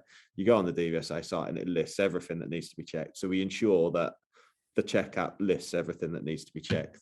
And then if they're fours, you have to have the additional fours gear and all that sort of caboodle that comes with it. But ultimately, there are a lot of operators out there who have converted onto a check app, and actually it's not got everything that's needed to be checked on it. That's frightening. That's a frightening. I know. And that's right. The other thing then comes to excuse me, as the company got a written procedure in place anyway for the daily checks, for the defect reporting, and for the procedure for VOR of a vehicle. How many companies will you go to and they'll have nothing in place? Absolutely. You know what I mean? But then again, that's coming back to the TM. That's something the TM has to put in place. And then we can move on to VOR. How many people actually think when a vehicle's off the road, they have to record the fact it's off the road? What do they do? You know what I mean? Like another one of my things is I have a proper VOR record sheet. You know what I mean? Then it has a key register sheet. Usually I'll have a sign in every vehicle made up to suit the sign. That'll stay in the vehicle. You know what I mean? Double-sided. But there's full procedure in place. And then are you downloading the vehicle when it's off the road? You know what I mean? I'll download the vehicle, take a picture, take an actual photograph of the dashboard, take a picture of the tackle head, download it, attach everything to there. You know what I mean? How long is the vehicle going to be off the road? Is it going to be off the road 3 months? Well, if it is, why don't we sawn the vehicle and get 3 months tax back?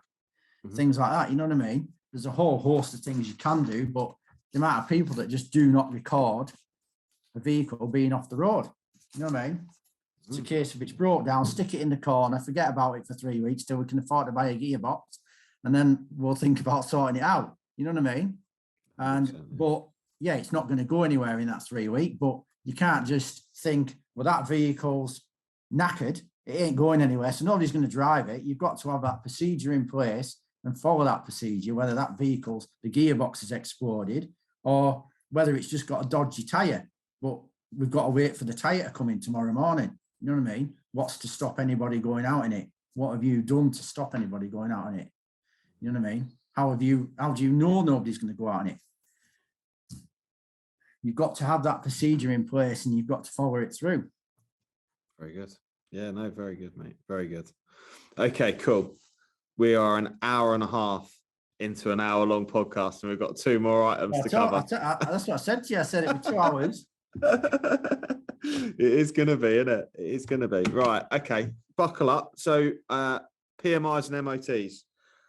So, the first question is, are they the same thing? Yeah. Very valid question. I think it's probably a bit of a worry, but I think some people may get a bit. I think a lot of people think they're really near enough the same thing. Yeah. You know what I mean? And that's going to bring me back to the ETM. So this shows that like he's fairly clued up, this guy, even though he's new. This was another part to his and he's been in a new operators seminar. I've never been in one of them yet. Have you not? No, they're actually quite interesting. Well, this is what he said, and he has learned some things the other day, but he's actually wrote down here what got discussed on PMIs, MOTs. The point was raised, he's put here, the point was raised in yesterday's seminar that a bit like 1 millimeters tread on 3/4 the width of a tyre. An MOT represents the minimum standards of roadworthiness, basically a snapshot in time. PMIs should, in fact, be more stringent than the MOT because they should try to ensure the vehicle should remain defect-free until the PMI, which is exactly what a PMI is, isn't it? Yeah. You know what I mean? Whereas the amount of times people come on the groups and say, the vehicle's had an MOT, but basically they presented it for MOT. Luckily, it's passed first time with nothing being done. And then they just think, well, let's crack on for 6 weeks. But that isn't its PMI. There's nothing in that MOT to say that vehicle, yes, it might have advisories, but there's nothing really in that MOT to say that vehicle is hopefully going to be fit for the next 6 weeks. You know what I mean? Yeah. There's nothing in that MOT absolutely. To say the brakes are at 30%. Are they going to make it to the next PMI? You know what I mean? If it's on heavy work or if it's doing tipper work out of quarries, is it going to make the next next PMI? Probably isn't. Absolutely. You know what I mean? But they are the complete opposite end of the scale to each other. Yeah, I'm maybe a little bit blinded with this because a lot of the companies. So I always enforce a PMI prior to MOT. Yeah. And not only a PMI. So, and I guess this is where it comes from my background working with Volvo in the workshop, in that we were so tight on our MOT pass rate. We, as a depot, we were expected to achieve 98% MOT pass rate. Now, you have to test a lot of vehicles. If you're going to fail a couple of years, you have to be testing a lot of vehicles right first time. And we would follow like a PMI, and then we'd do a like post PMI further check by a supervisor, and then send it to MOT. So there'd be quite a bit. Our operators would get a fair amount of documentation, but I know there'll be a lot of operators out there that will literally just, they'll have a look round and send it for MOT, and not make sure that it's done properly. And you are absolutely right. So a PMI and an MOT is totally different. MOT is a snapshot, and a PMI is going right, like you say, brakes are here, or tacho calibrations here, and it's going to be out of date between now and 6 weeks' time. So let's get it done now, or at least rebook it for next week or whenever it's going to be. They're absolutely vital things that need to be checked as part of that MOT.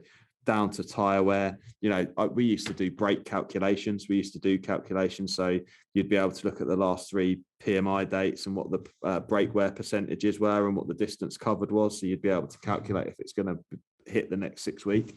A lot of the smaller private workshops, they don't do that type of thing. No. So it's important for a TM to keep an eye on that, I would say. Yeah. Well, that's again, you're coming back to the TM. Can he actually read a PMI sheet and what it means? You know what I mean? That's true. And same with I've never even thought of that, Richie, to be fair. I guess that's something you just take for granted when you've been in the workshop. You just it is. Granted, don't you? It's like you just said then. As at Volvo, you were looking at previous records, etc. You know what I mean? Well, that's what you need to do as a TM. You get your PMI sheet. You need to then look at the previous PMI sheet, and you need to be looking at you'll be looking at tread depths on your tyres, because you'll be wanting to see, well, you know what I mean? There might be 2 tyres that, you might have even wear, so you might have lost 2 millimeters off each tyre, but then you've got 2 tyres where you've lost 6 millimeters. Yeah. So why have you lost 6 millimeters? That's something you need to investigate. You've got brakes. They sent this PMI, they're at 50%, but the last PMI, they were at 80. Why is that? Why have they worn down so much in so little time? Have you got a new driver that basically is a total idiot and just wants to drive around at 56 mile an hour all the time and use his brakes at the last minute? And you know what I mean? And things like that, isn't it? But you've got to be able to read the PMI. And then the same with the roller brake test. You get a roller brake test. Do you know what you're actually looking at? Mm-hmm. You know what I mean? Oh, because it says pass. Yeah. You know what I mean? And most of them will look at it. Even garages, a lot of garages will look at it and think, it's passed, it's fine, crack on, drive, it's passed. You know what I mean? Well, yeah, but the imbalance, you know what I mean? A lot Backhouse Jones brought it up last week, and they had one operator where the PMR, the roller brake test, they had a 50% imbalance, but it had passed. Really? Okay. On a 50, I'm surprised it did as much as 50%. Yeah, but the maintenance provider said it's all right because it's passed.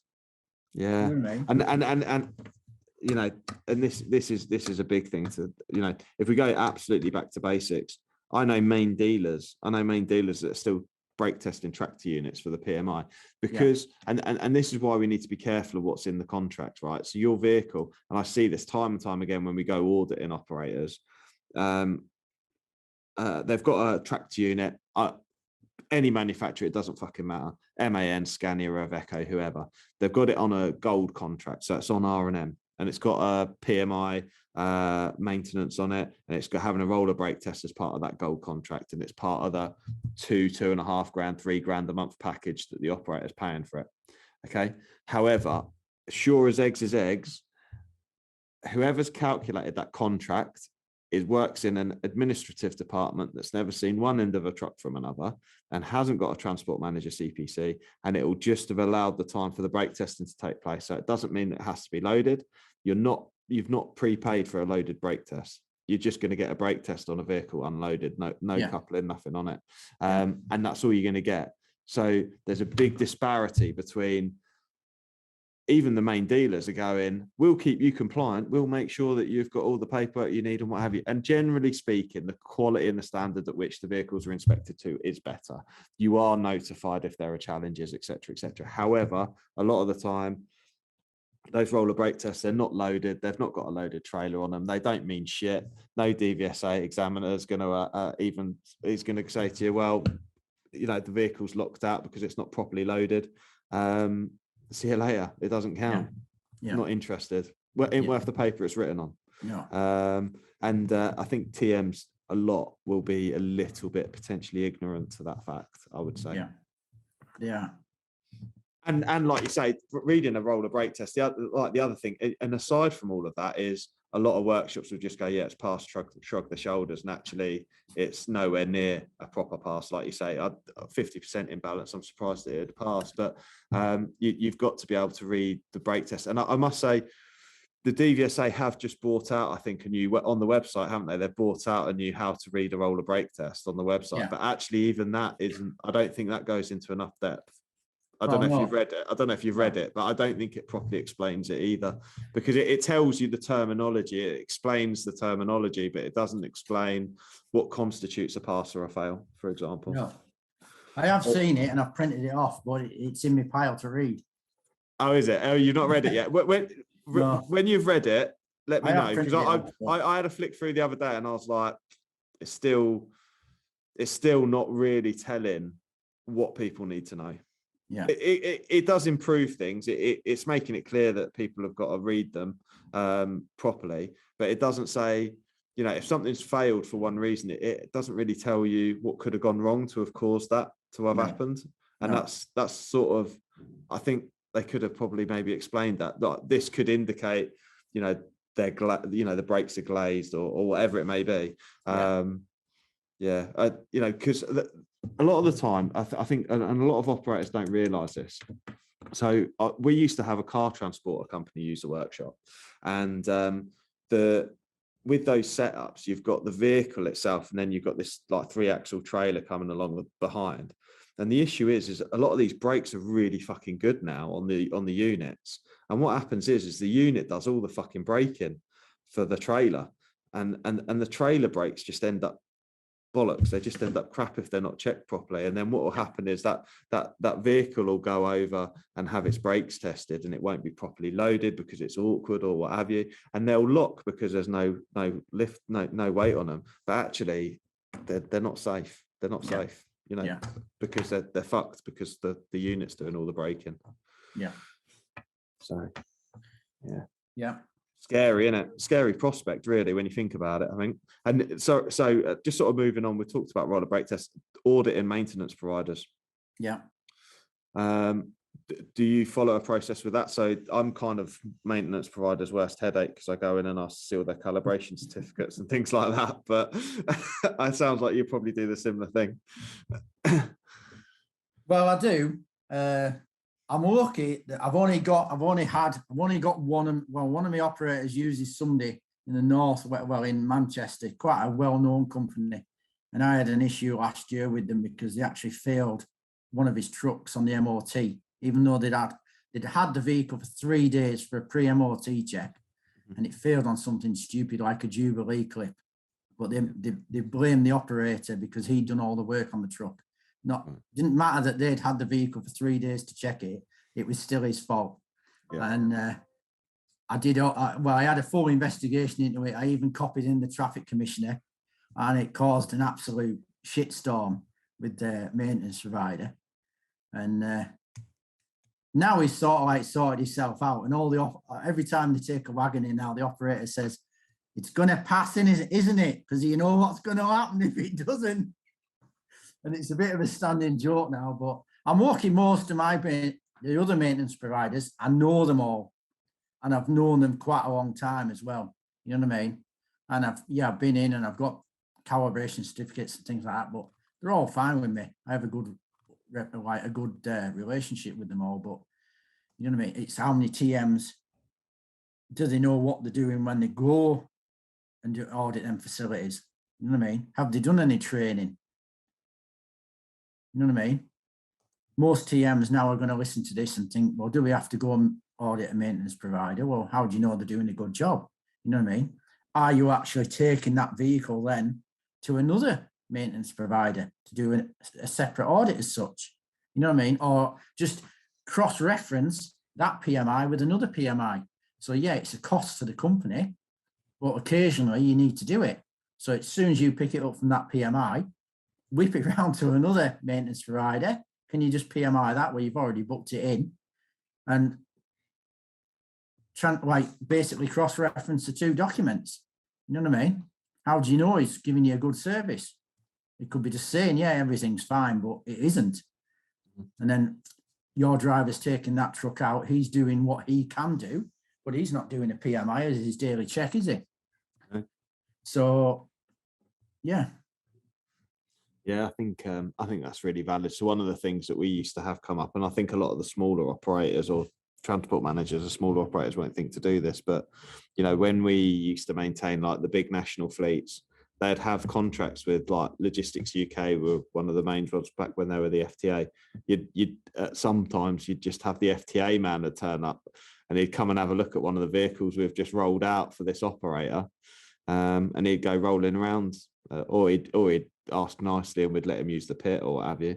But he'd come in and have a look around. We've just signed it off for PMI, and he'd be double checking all our work, not MOT or anything like that. It'd just be part of their maintenance process to ensure that as a maintenance provider, and they're a mixed fleet operator, so all the other maintenance providers will have had the same treatment.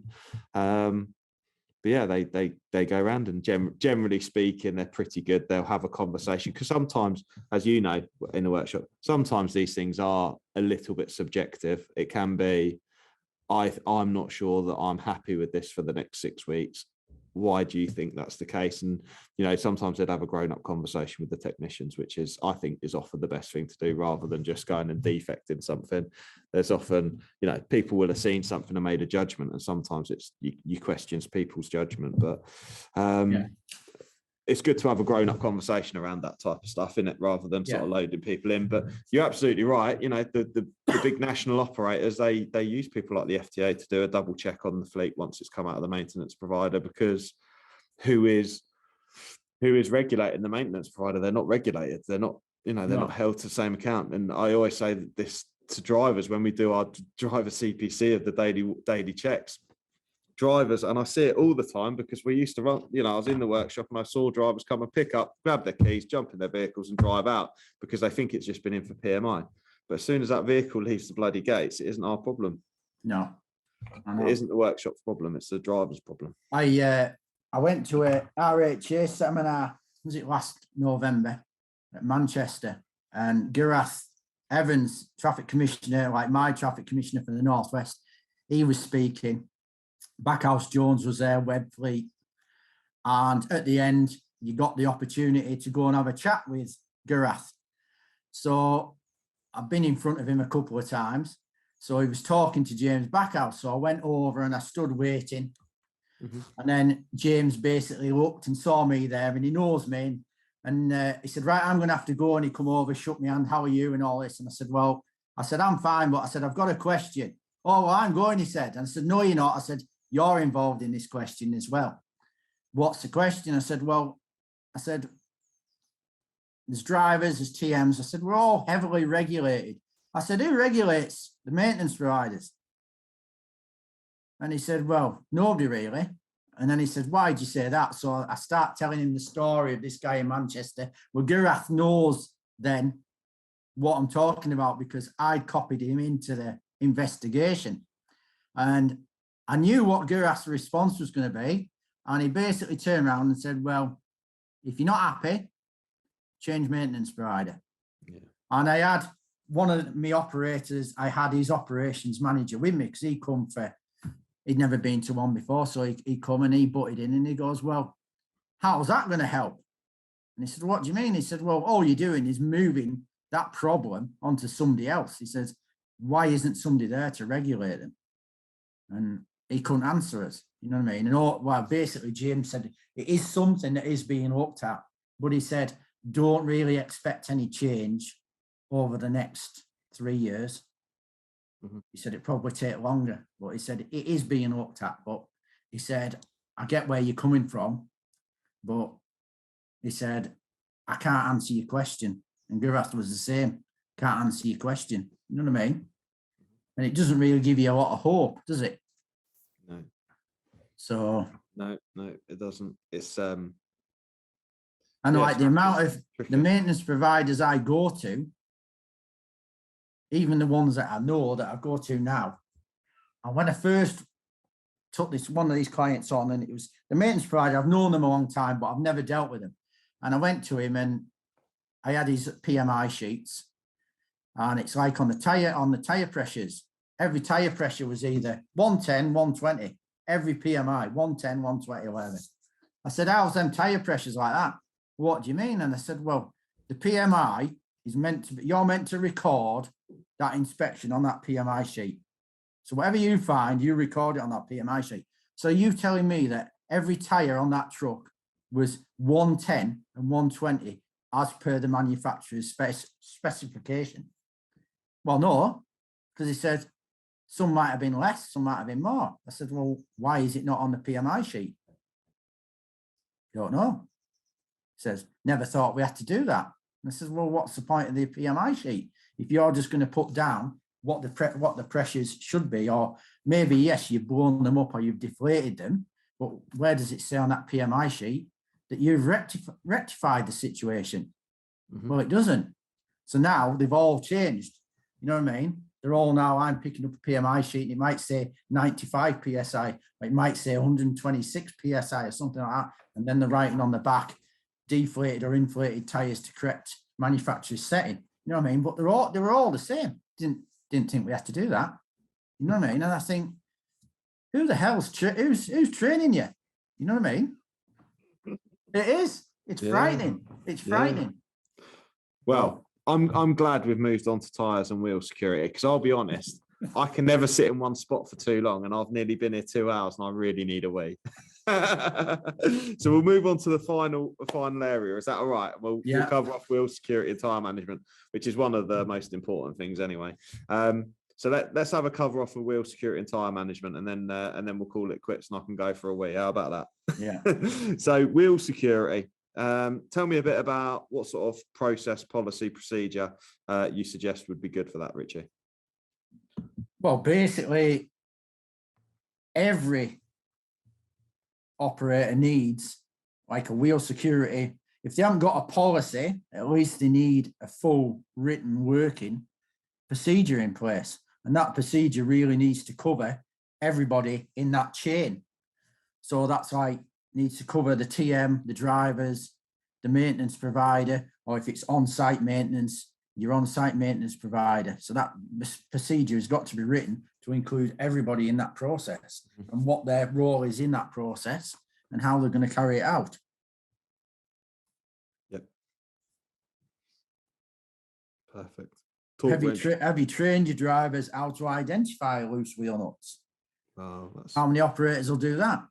Yeah. You know what I mean?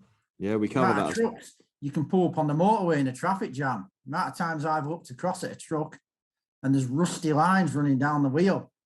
I'm just thinking to myself, I wish this traffic could hurry up and get going because I can get the fuck down that third lane out of the way of that truck.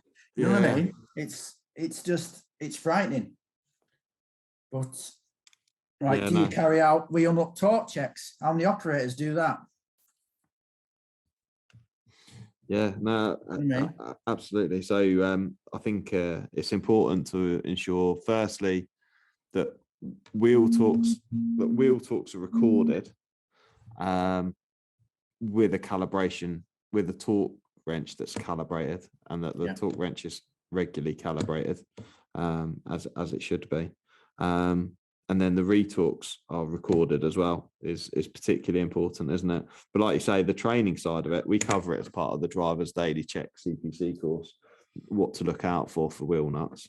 But yeah, I think you're right. It's not mandatory. This is where sometimes things should be mandatory. And this is one of them, isn't it? A proper daily walk around check training needs to be mandatory. Well, yeah. But and like with your drivers, if you haven't got a written procedure in place, how do your drivers know what to do? If they have a blowout at roadside and a maintenance provider turns up, I know a lot of maintenance providers that basically turn up, change that wheel, torque the wheel nuts, and then it's like crack on. Some of them don't even give you paperwork. You know what I mean? So really that operator, part of his contract with that maintenance provider should be having it written in. You do a tyre at roadside, you know what I mean? You retorque the wheel, you sit there for 30 minutes, and then you retorque it again. But then you as an operator torque checking that wheel again? Are you doing it later on, like 200 miles later, 500 miles later? You know what I mean? A lot of people will just say, we'll retorque it 30 minutes, that'll do. You know what I mean? Do you want to be in that position? Do you want to just take that as that's enough? Or do you want to do a torque check 200 miles and then maybe 500 miles down the road? Does it have to be a retorque as such? Because we all know what happens with a lot of people that when they torque wheels, you know what I mean? They might have it at 650 Newton meters, but it's let's crack that torque wrench and carry on another quarter of a turn, isn't it? You know what I mean? Your idea of the torque wrench is it's telling you when it's up to pressure. Yeah. Not down to you to put that extra quarter of a turn in. So you like your torque check is really different to your retorque. Mm-hmm. But are you doing torque checks? A lot of operators won't bother. Yeah. No, absolutely. And the TM doesn't know any different. Mm-hmm. You know what I mean? But he should, because the TM is the one that's putting all these things in place. He's putting these or he or she's putting these procedures in place. So they've got to write them, make sure they work, make sure it's relayed to the driver, make sure everything's recorded. Yep. But is it? No, absolutely. What do you think about tyres as well? How are you managing tyres? I got shot down, or I got some sarky comments the other week when I asked how are operators making sure that they're keeping a record of tyres on their fleet and the ages and those kinds of things. And I got a few sarky comments back, but I was interested to see how people were managing that. Yeah. The way I do it is like another thing will go like tyre management policy. And it's like, well, on the group, Qualified Transport Manager group, somebody put a link up the other day. And there was a few policies on that link from an operator. There was tyre management policy. And I think it was it an A? That the tyre management policy was probably the shortest policy out of them all there, right? And I think it was a page. And I didn't really comment on it because, I've got a full comprehensive list of policies and all that I've done. And some of my policies, I'll go on the internet and I'll route and I'll find policies And it's not a copy and paste. It's a case of, well, I like to get policies because I like to see how somebody else has written it. Or there might be something in there that policy might be written and it's crap. And I just think, it's shit. But there's one sentence in it that I think, I could use that. And like last year, I probably spent £500 actually going to different consultants and businesses, buying certain policies, just so I can see what they've done. You know what I mean? And like I've done my tyre management policy, and I know there was something a few months ago, and our mate Dimitri actually came on and commented. And basically, he come on with one of his cocky remarks about policies, and you don't need to have this, that, and the other in it. All it needs to say is, the law's this, you as a driver should be doing this, you as a TM should be doing this, and it should be recorded on this, and that's it. And it's signed at the bottom by the director, right? Well, it doesn't work like that. And so, but it's like a tyre management policy. Probably one of the most important parts of that vehicle is the tyres. You know what I mean? It's like with any vehicle, isn't it? You get a high performance car, you don't put budget tyres on a high performance car, because that is the only thing that's making you go around the corners at speed or actually stop when you want it to stop. You know what I mean? And it's the same with the truck. You can't afford, you might run the truck on budget tyres, but you've got to manage them tyres. Yes. You know what I mean? And there's a lot more to a tyre management policy. So it's like, I have a tyre management policy. This one's 13 pages long. A lot of people think, what the hell is in 13 pages? But when you actually start looking at it, it's the obvious what's in it. You know what I mean? It doesn't take long to rack up 13 pages on tyre management when it's such an important subject. Yeah. You know what I mean? But actually recording, a lot of people come on and say, we've got a spreadsheet and it's got every tyre on it and that's it. Well, that's all well and good, but how often are you getting that information? And are you just getting that information off the PMI sheets? Mm-hmm. And all my operators, except one, he's the restricted, I don't do them on him because the trucks actually do next to nothing. So his tyres only get checked by either me on a quick check, on a gate check, by the drivers, which are two old school drivers, they are thorough, or at PMI through DAF. And DAF is probably, I think he's the only main dealer maintenance provider I've got that I actually trust. But all the rest I have on like 3 weekly tyre inspections. So PMI, they do a tyre inspection, but they don't record it on this sheet. They just record it on the PMI. Then if it's on 6 weekly inspections, 3 weeks later, they'll have to fill out one of these, right? So it looks a bit of a ball ache, but basically on that, they're recording every single tyre. They're recording the brand, the model, the size, is it re-grooved, the tread depth, tyre pressure, load rating, which is a lot of people don't even think of the load rating on a tyre, especially anybody running on twin wheels on a low loader. The amount of people that have got PG9s because they've got the wrong load rating on that tyre, never even bothered to check it.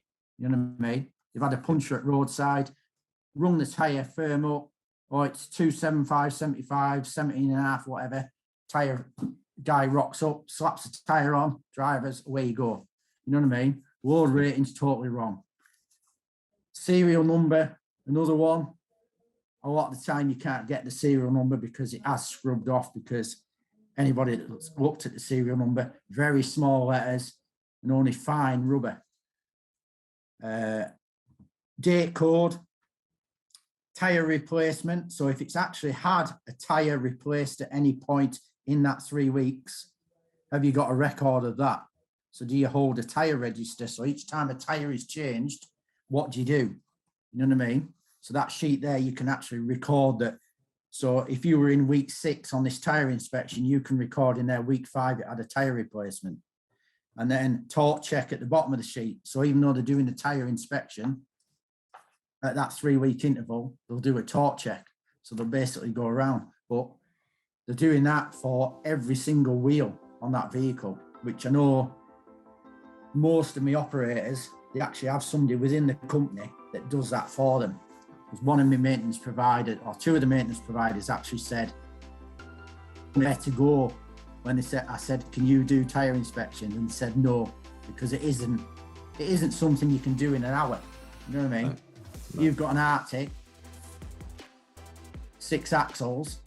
How are you gonna do that in an hour where you're in, are you? You know what I mean? You're probably looking at a good 2 hours, 2.5 hours to actually go around every tyre, inspecting it all, right round, getting in the truck, moving the truck forward a couple of meters, then looking at the rest of the tyre. It does take a while, and a lot of people look at this and think, Jesus Christ, why are you doing that? But can you afford not to do it? You know what I mean? Absolutely. It's funny, I've just had a Continental trailer drive past going, whatever the weather, have the perfect tyre or something like that. So there we go. Conti's advertising. Mate, I'll tell you what, that's 2 hours. 2 hours of genuine good quality transport manager support and advice for people. I think we've covered a fair bit there, mate. We have covered a fair bit. We've not covered exactly everything that was in there, but we've covered a fair chunk. I was going to say, people, that's the document, and we've not covered.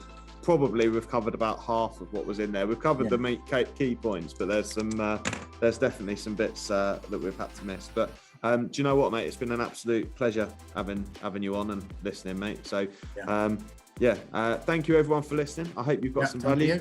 Get in touch with Richie. The Qualified Transport Manager group on Facebook is there. Richie's also on the Fleet Geeks community, so have a look at that one too. But yeah, good to speak to you, and thank you people for listening. Hope you've enjoyed it. Thank you, Richie. All right, thank you. Cheers, mate. Cheers, mate. I really hope you loved today's episode, and if you did, please make sure you subscribe and listen out for future episodes too. Please do share it across your social media channels. We hope to reach more and help more people. If you want to find out more about me, my name's Pete Rushmer. You'll find me across any social media channel and my business, Flagship Partners, and we're your partners in success across your business. Thank you. See you again soon.